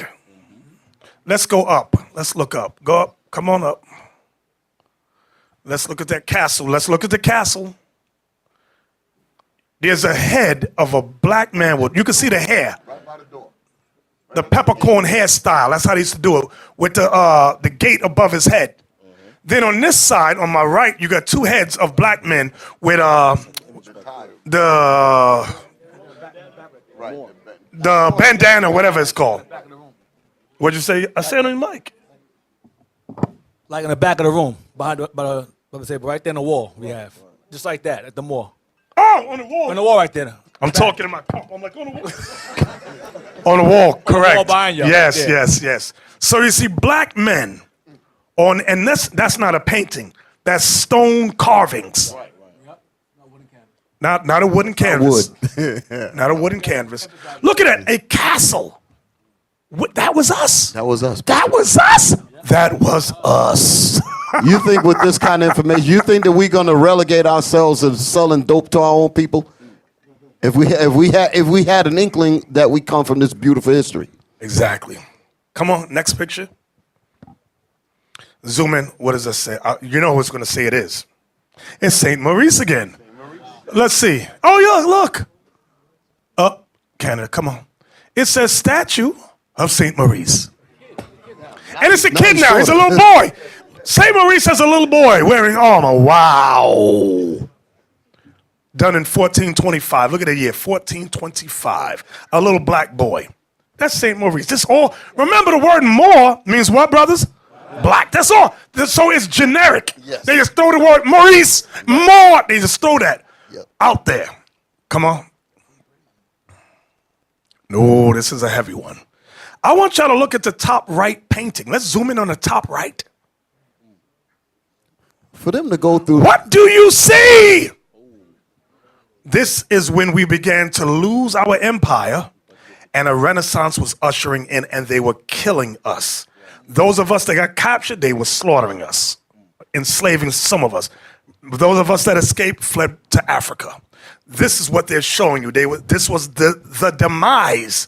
Can you read Revelation 11:7 once again? And keep that picture right there. I want that picture to stay right there on this verse. The book of Revelation, chapter 11 and verse 7.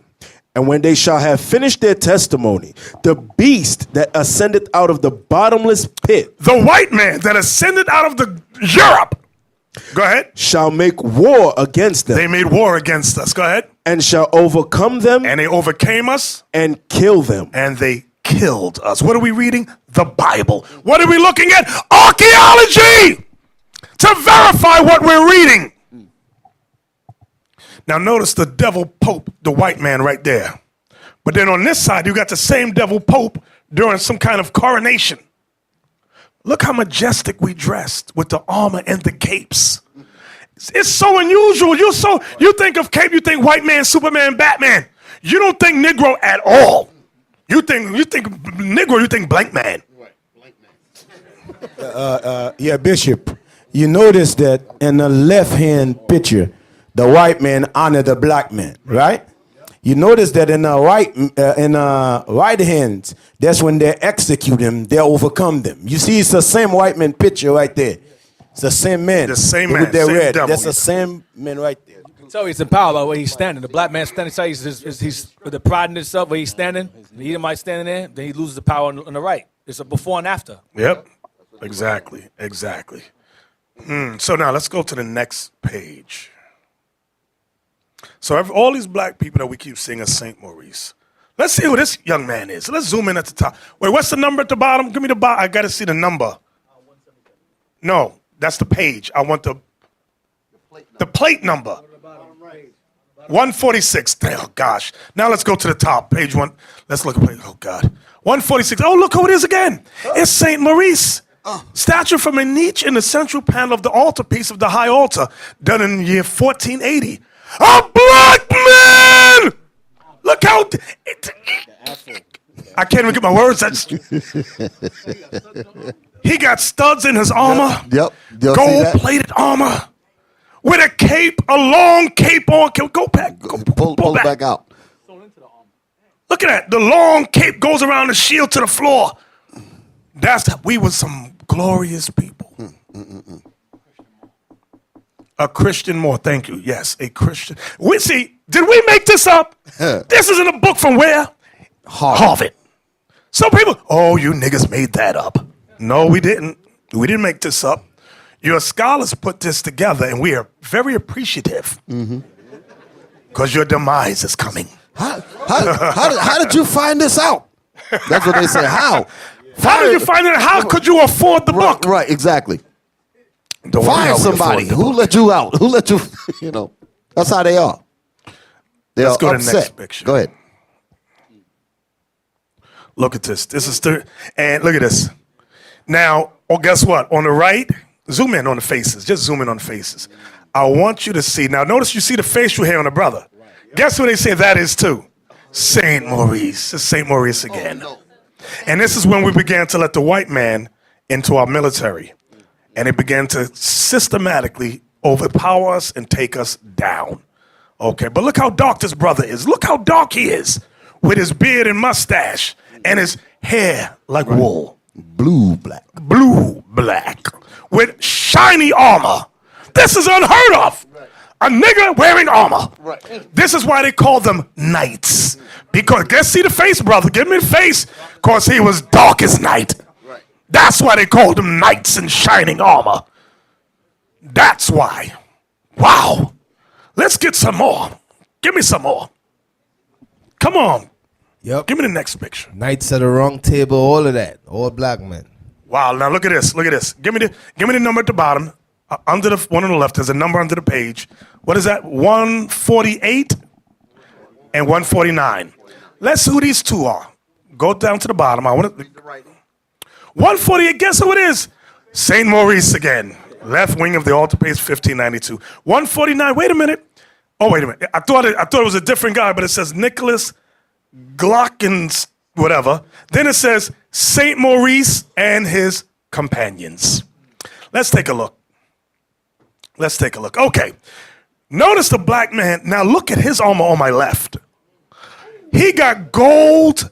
He got rubies. And look at this. Look at this. Do y'all see this? See, this is unheard of for us to even dress like this. We had to have had wealth and fame and fortune to even dress. You know how much that would cost today? And he go to war with that on. Huh? Look at his sword with writing in it. He got embroidery in the sword. And look how black he is. Look at it. Look how black he is. Oh, God. That's a broad sword. I mean, he was strong as hell to walk around with it. That's a huge sword. The sword is up to his shoulder. That's a huge sword. He was putting people to death with that thing. You couldn't be no weakling swinging a sword like that either. Got jewelry Look at on the brother over there. Yeah, you saw the jewelry and armor. jewelry and all that. Well, look at them devils in the back. Yeah, they were the You devil. saw that, right? I was looking at that. Hey, look at that cape he got. Look at that cape that he's wearing. That looks like bird feathers. Yeah. On top of the hat. No, right there. I'm talking about his cape. Yeah, and what's on top of that hat? What's on top of Or a plume or something, big hat. Like in the Three Musketeers, they wear hats like that. Right. Exactly. Okay. Look at that, black. Give me the next picture now. Look at that. That's what we just looked at. But look at the jewelry in the armor. The detail The detail of the in it. garments, Yes. of the Jake armor. made that armor for him, too. Oh, yeah. Edomite making that armor for him. Oh, yeah. We went out to war. Remember what it said in Maccabees? It said the young men. Right. Can you read that That's for us? You know where it is? That's what it is Ezekiel? right there. I can't remember where it is. First Maccabees 14, verse 9. Watch this. Let's see if it coincides with this. The book of First Maccabees, chapter 14 and verse 9. The ancient men sat all in the streets, communing together of good things, and the young men put on glorious and warlike apparel. Glorious and warlike apparel. That's what we're looking at as an example. Now, we know it's two different time periods, but I'm just showing you how we got down. Okay? We evolved, right? We didn't no grass skirts and all that. No. Oh, we had armor. We had capes. We had jewelry. We had diamonds and studs. Give me that Song of Solomon 111 about the studs. Y'all be thinking we making this stuff up. The book of Song of Solomon, chapter 1 and verse 11. We will make thee borders of gold with studs of silver. You see that? Borders of gold with studs of silver. That's how we got down. Look at this. Give me the next picture. Look at this. See, this is when they began to conquer us.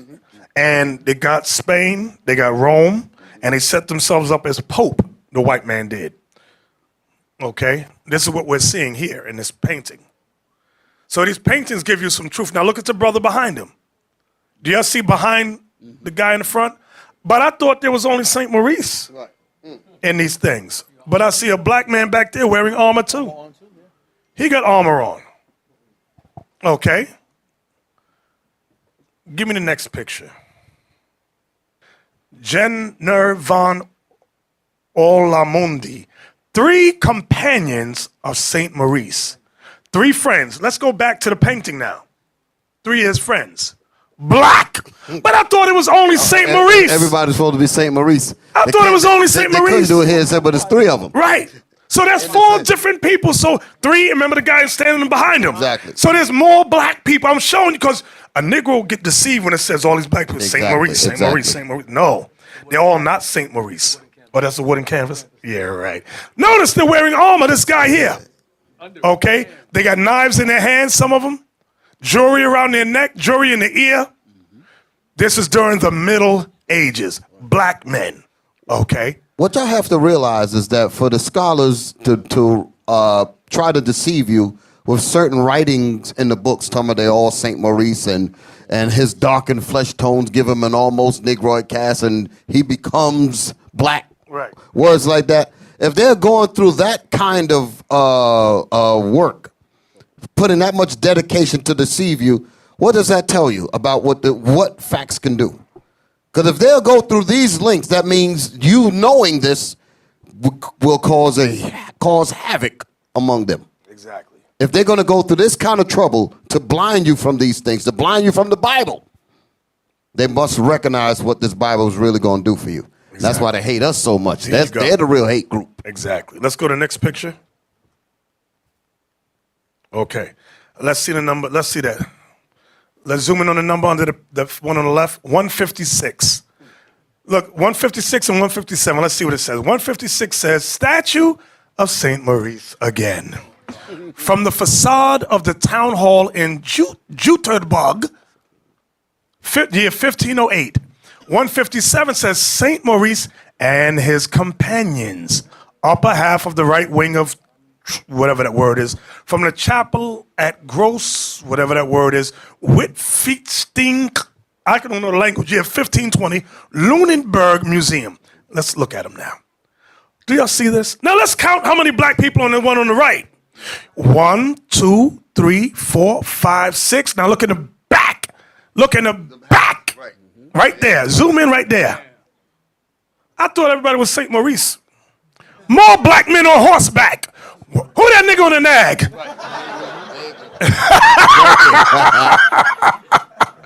Look at it. Black men wearing armor and capes. On the armor. You see how we used to get down?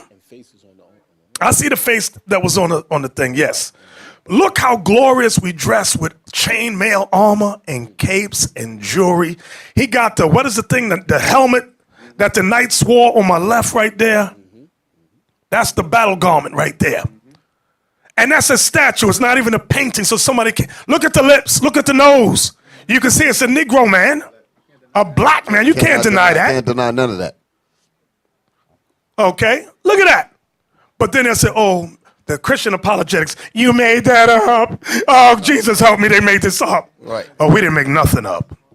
Your scholars put this stuff together. And again, we thank them so much and so dearly. Look at this. That phenomenon occurred. That's what happened. Oh, yes. Like Willie Winton said, unless a phenomenon occurs. Was there more? Okay, the book is finished? That's Image of the Black in Western Art. Now give me the last book, Before the Mayflower. Watch this. You can X out all the stuff, right? Now this is my book. It's dirty, it's old, I'm sorry. I took a picture of my book.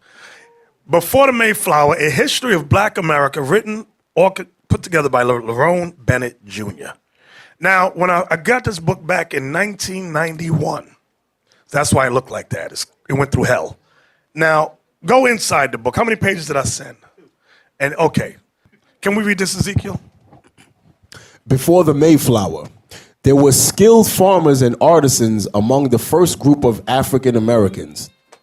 And there were indications in the record that they were responsible for various innovations later credited to English immigrants. The great things we did was giving credit. They gave credit to the white man. Go ahead, Dom. There is furthermore testimony of Washington Irving, who made the following observation in the contemporary satirical skit. These, quote, these Negroes, like the monks of the Dark Ages, engross all the knowledge of the place, and being infinitely more adventurous and more knowing than their masters. Wait a minute. They're saying the slaves were smarter than the white man. And it said they were like the monks of the Dark Ages. Wow. Go ahead. Carry on all the foreign trade, making frequent voyages in canoes loaded with oysters, buttermilk, and cabbages. They are great astrologers, predicting the different changes of weather almost as accurately as an almanac. A large proportion of the first generation of African Americans entered America with Spanish names. Now watch this. The first African Americans entered America with Spanish names. Watch the next sentence. For reasons that are not readily apparent. You know why? Because we ruled Spain, and a lot of these historians have not come to the realization that we ruled all of Europe for 1,000 years. Not readily apparent, meaning that we're hiding it from you. That's what apparently meaning that make it known. Not readily apparent meaning they ain't bringing that information all the way out. Right. The only one that came close with that understanding was J.A. Rogers. Because he was the one that was figuring out that blacks was ruling. Yep. Ivan Van Sertima touched on it a little bit, and there was somebody else whose name I forgot. This brother was kind of, read this part again. For reason, a large proportion of the first generation of African Americans entered America with Spanish names. I thought they got us all from Africa. Yeah, that's right, saying that. Go ahead. For reasons that are not readily apparent. Many black males were called Antonio, a name that quickly became Antony or Anthony. Other popular names of the period included Micala, Cochicello, Mingo, Pedro, Francisco, Hibina, Maria, Wartello, Tomora, Angola, and Tony Congo. Shortly after their arrival in America, many blacks were discarded African and Spanish names and adopted English titles. They changed it. Go ahead. By 1649, colonial officials were able to report that, quote, there were Virginia about 15,000 English, and Negroes brought thither 300 good servants. Give me the next page. Right there.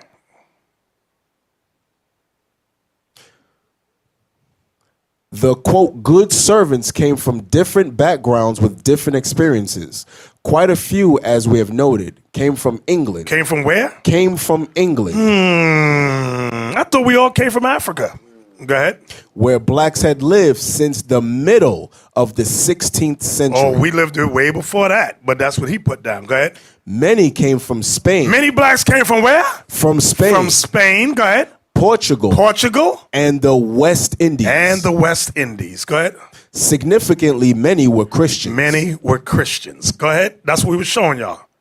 Anthony Johnson. In the years that followed, Johnson and his relatives established one of America's first black communities on the banks of the Pungoteague River. In 1652, John Johnson, who was probably Anthony Johnson's son, imported 11 persons, most of them white males and females, and received head rights for 550 acres adjacent to Anthony Johnson. 2 years later, Richard Johnson imported 2 white indentured servants and received 100 acres. Here are the records of the deeds. So they had white indentured servants. So what I've been showing y'all, now go back to Revelation, please. You have to go back there. So what we've been showing you is this, our history in a nutshell. Okay, give me that. Revelation 11:7 again. The book of Revelation, chapter 11 and verse 7.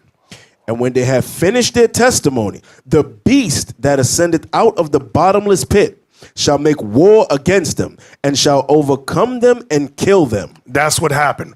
At the end of the Dark Ages, the Renaissance ushered in. The white man rose out of the bottomless pit, which was Europe, and they overcame us, they conquered us, and they enslaved us. Read. Verse 8. And their dead bodies shall lie in the street of the great city, which spiritually is called Sodom and Egypt, where also our Lord was crucified. Read. And they of the people and kindreds and tongues and nations shall see their dead bodies 3 days and a half, and shall not suffer their dead bodies to be put in graves.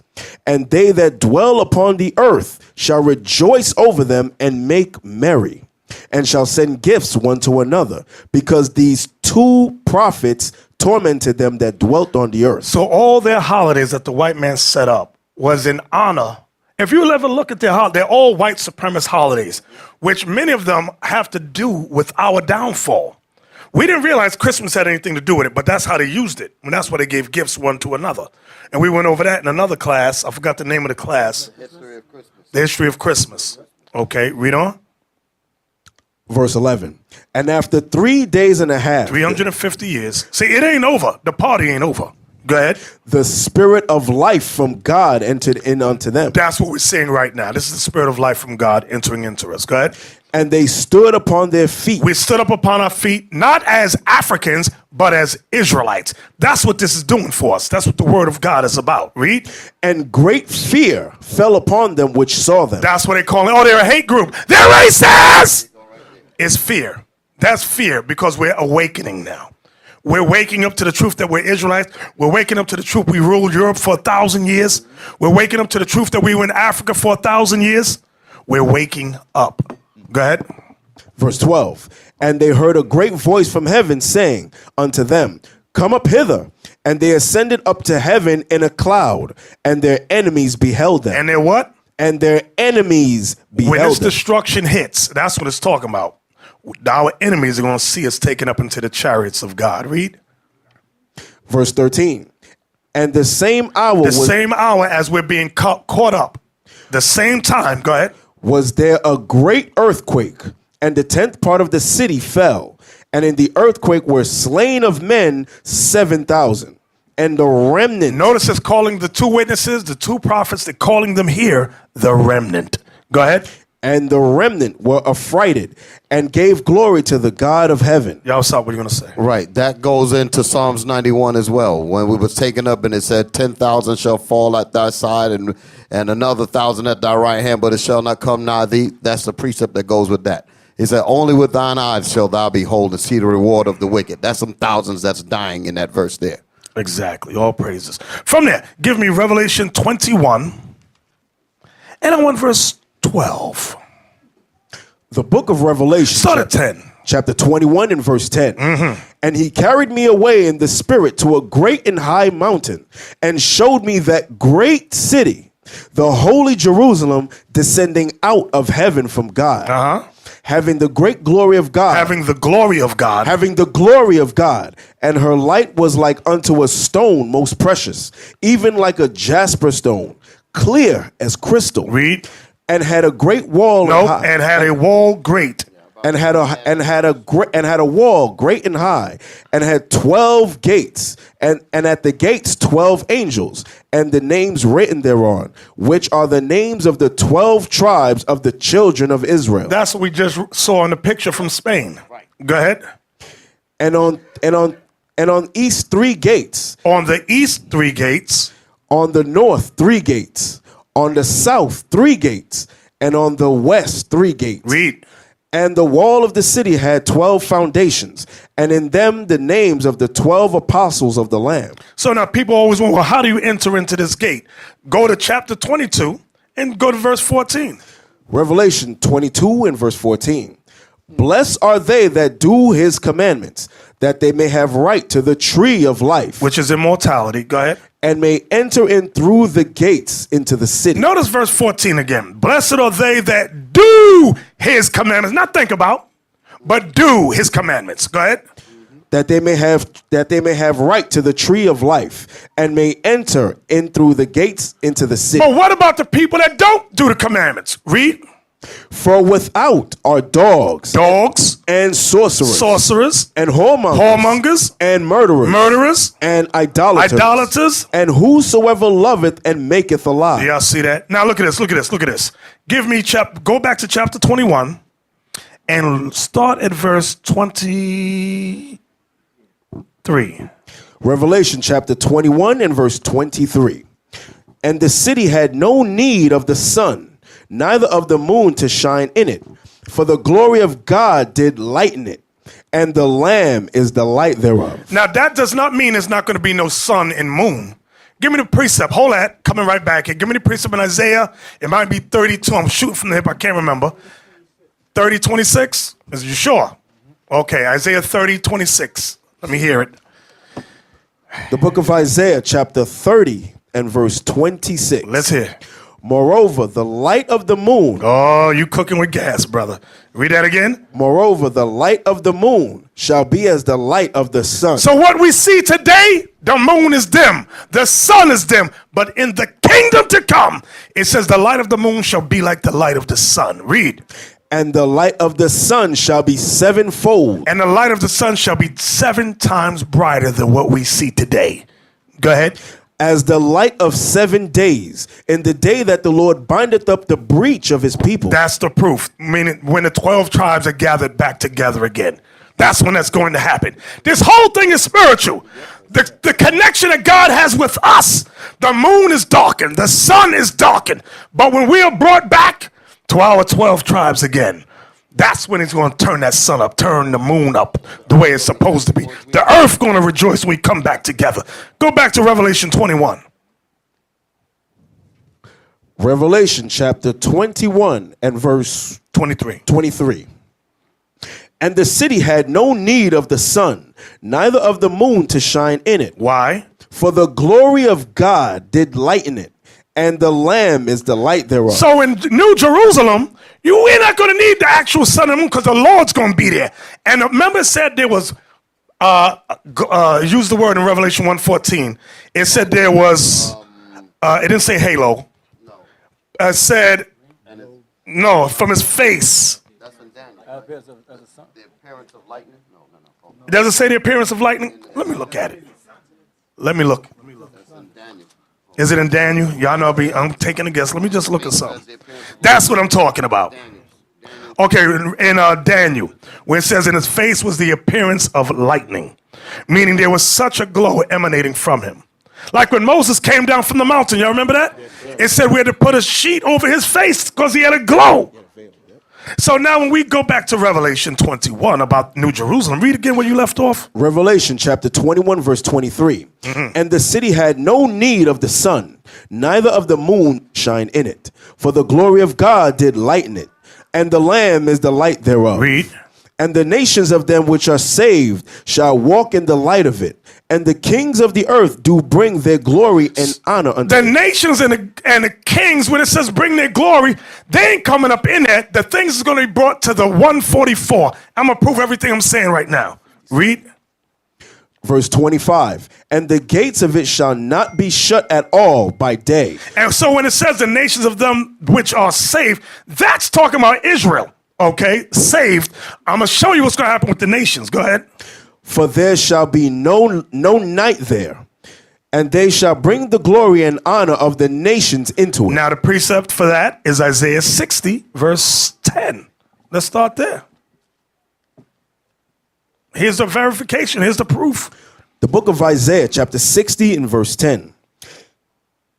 And the sons of strangers shall build up thy walls, and their kings shall minister unto thee. For in my wrath I smote thee, but in my favor have I had mercy on thee. See, Christians don't like this part. And the sons of strangers shall build up thy walls, and their kings shall minister unto. That's called slavery.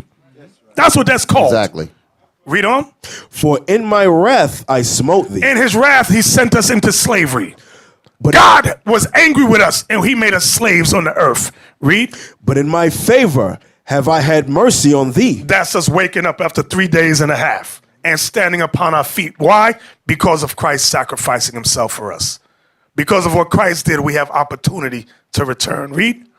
Verse 11. Therefore thy gates shall be open continually. This is what we read in Revelation 21, verse 25. Therefore thy gates shall be open continually. Go ahead. They shall not be shut day nor night. Why? That men may bring unto thee. That men may bring unto thee. Bring unto the Israelites. Go ahead. Forces of the Gentiles. The wealth of the nations. Go ahead. And that their kings may be brought. And that their kings may be brought. Go ahead. For the nation and kingdom that will not serve thee shall perish. Yea, those nations shall be utterly wasted. So everybody talking, people stressed out about Wakanda. It's fictional. We ain't worried about that because Mount Zion, that's what we're reading about. New Jerusalem, we going to have that isolated kingdom. And all nations going to come and serve and bow before the children of Israel. They must bow. You know what's beautiful about that? Because you know you're going to get some resistance.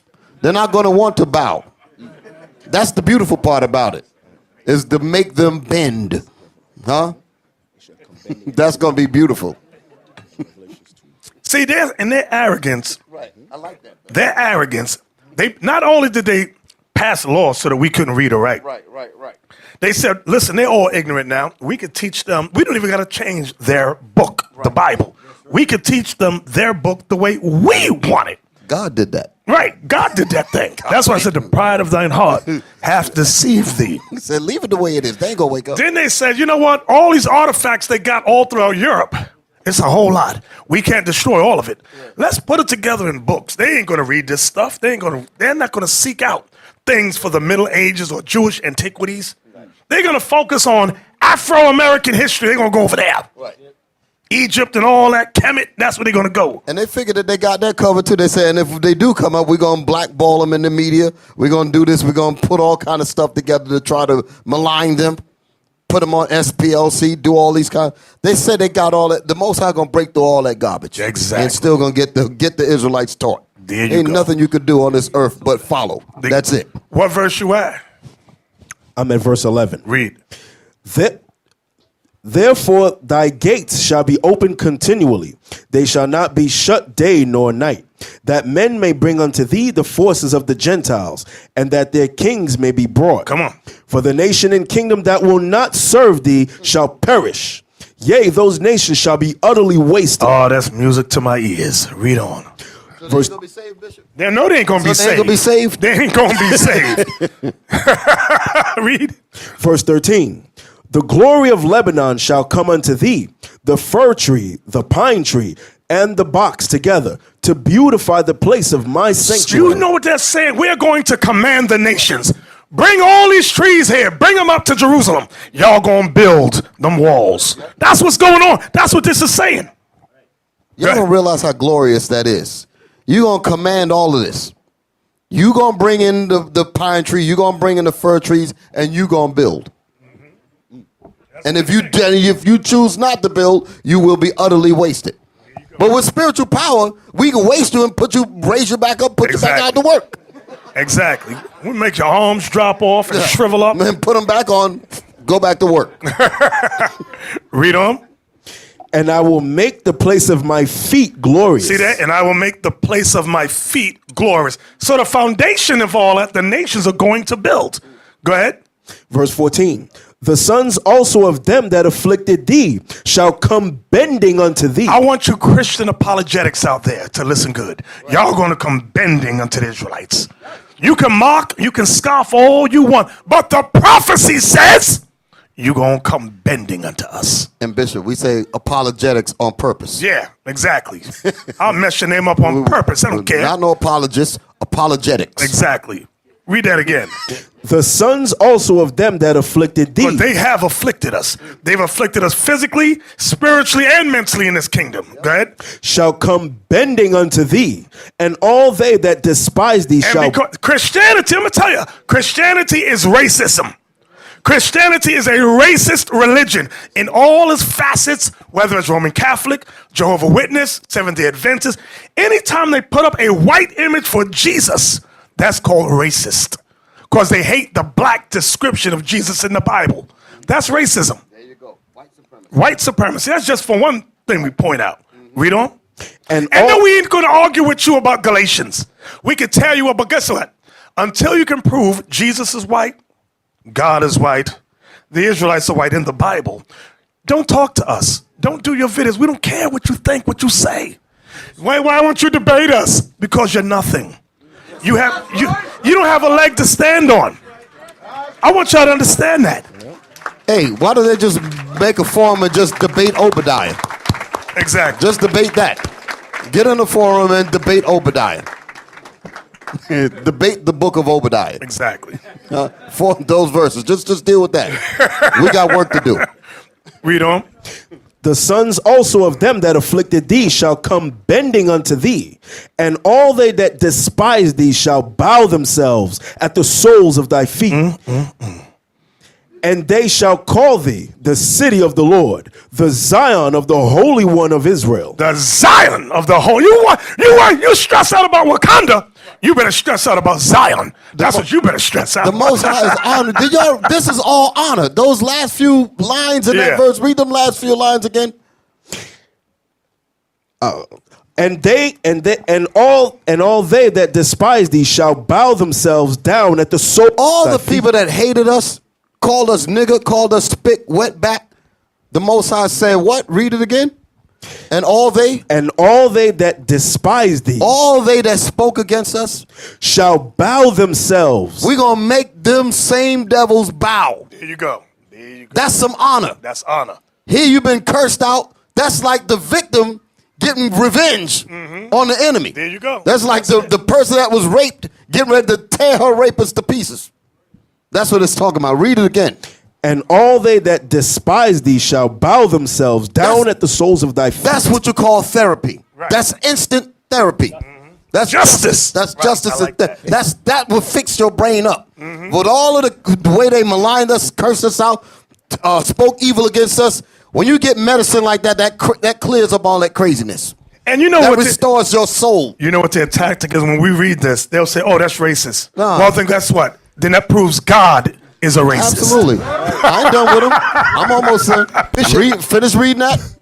I'm going to show you about the honor. I want to talk about the honor for just a second, Bishop. Just the honor. Read that last statement again. And all they that despise thee shall bow themselves down at the soles of thy feet, and they shall call thee the city of the Lord. So not only are they going to bow, they're going to call us the city of God. Good. That's what you call honor. That goes with Psalms 149, the bottom part of it, where it says, after we put our enemies in chains, it said, this honor have all his saints. You know what's heavy about that? They're going to call us the city of God. They're going to call us. See, they made mockery of our people in Brazil, calling that a city of God. Oh, you're going to see, they are going to be transformed to the real city of God. You watch. Y'all got to understand that the Most High, he's got the therapy program for us. That's going to fix us up right on, right on. So I pray you brothers and sisters glean something from today's class. Did you?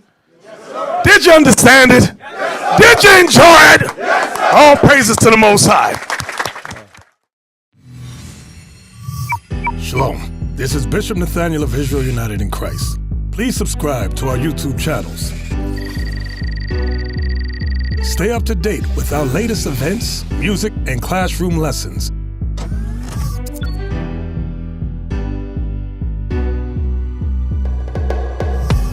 IUIC plans to continue visiting different countries where this gospel has not been preached before. IUIC needs your help in pushing this truth.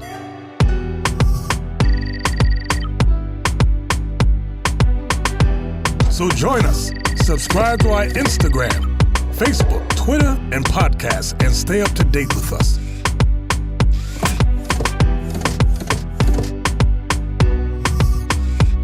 For more information, please visit www.israelunite.org.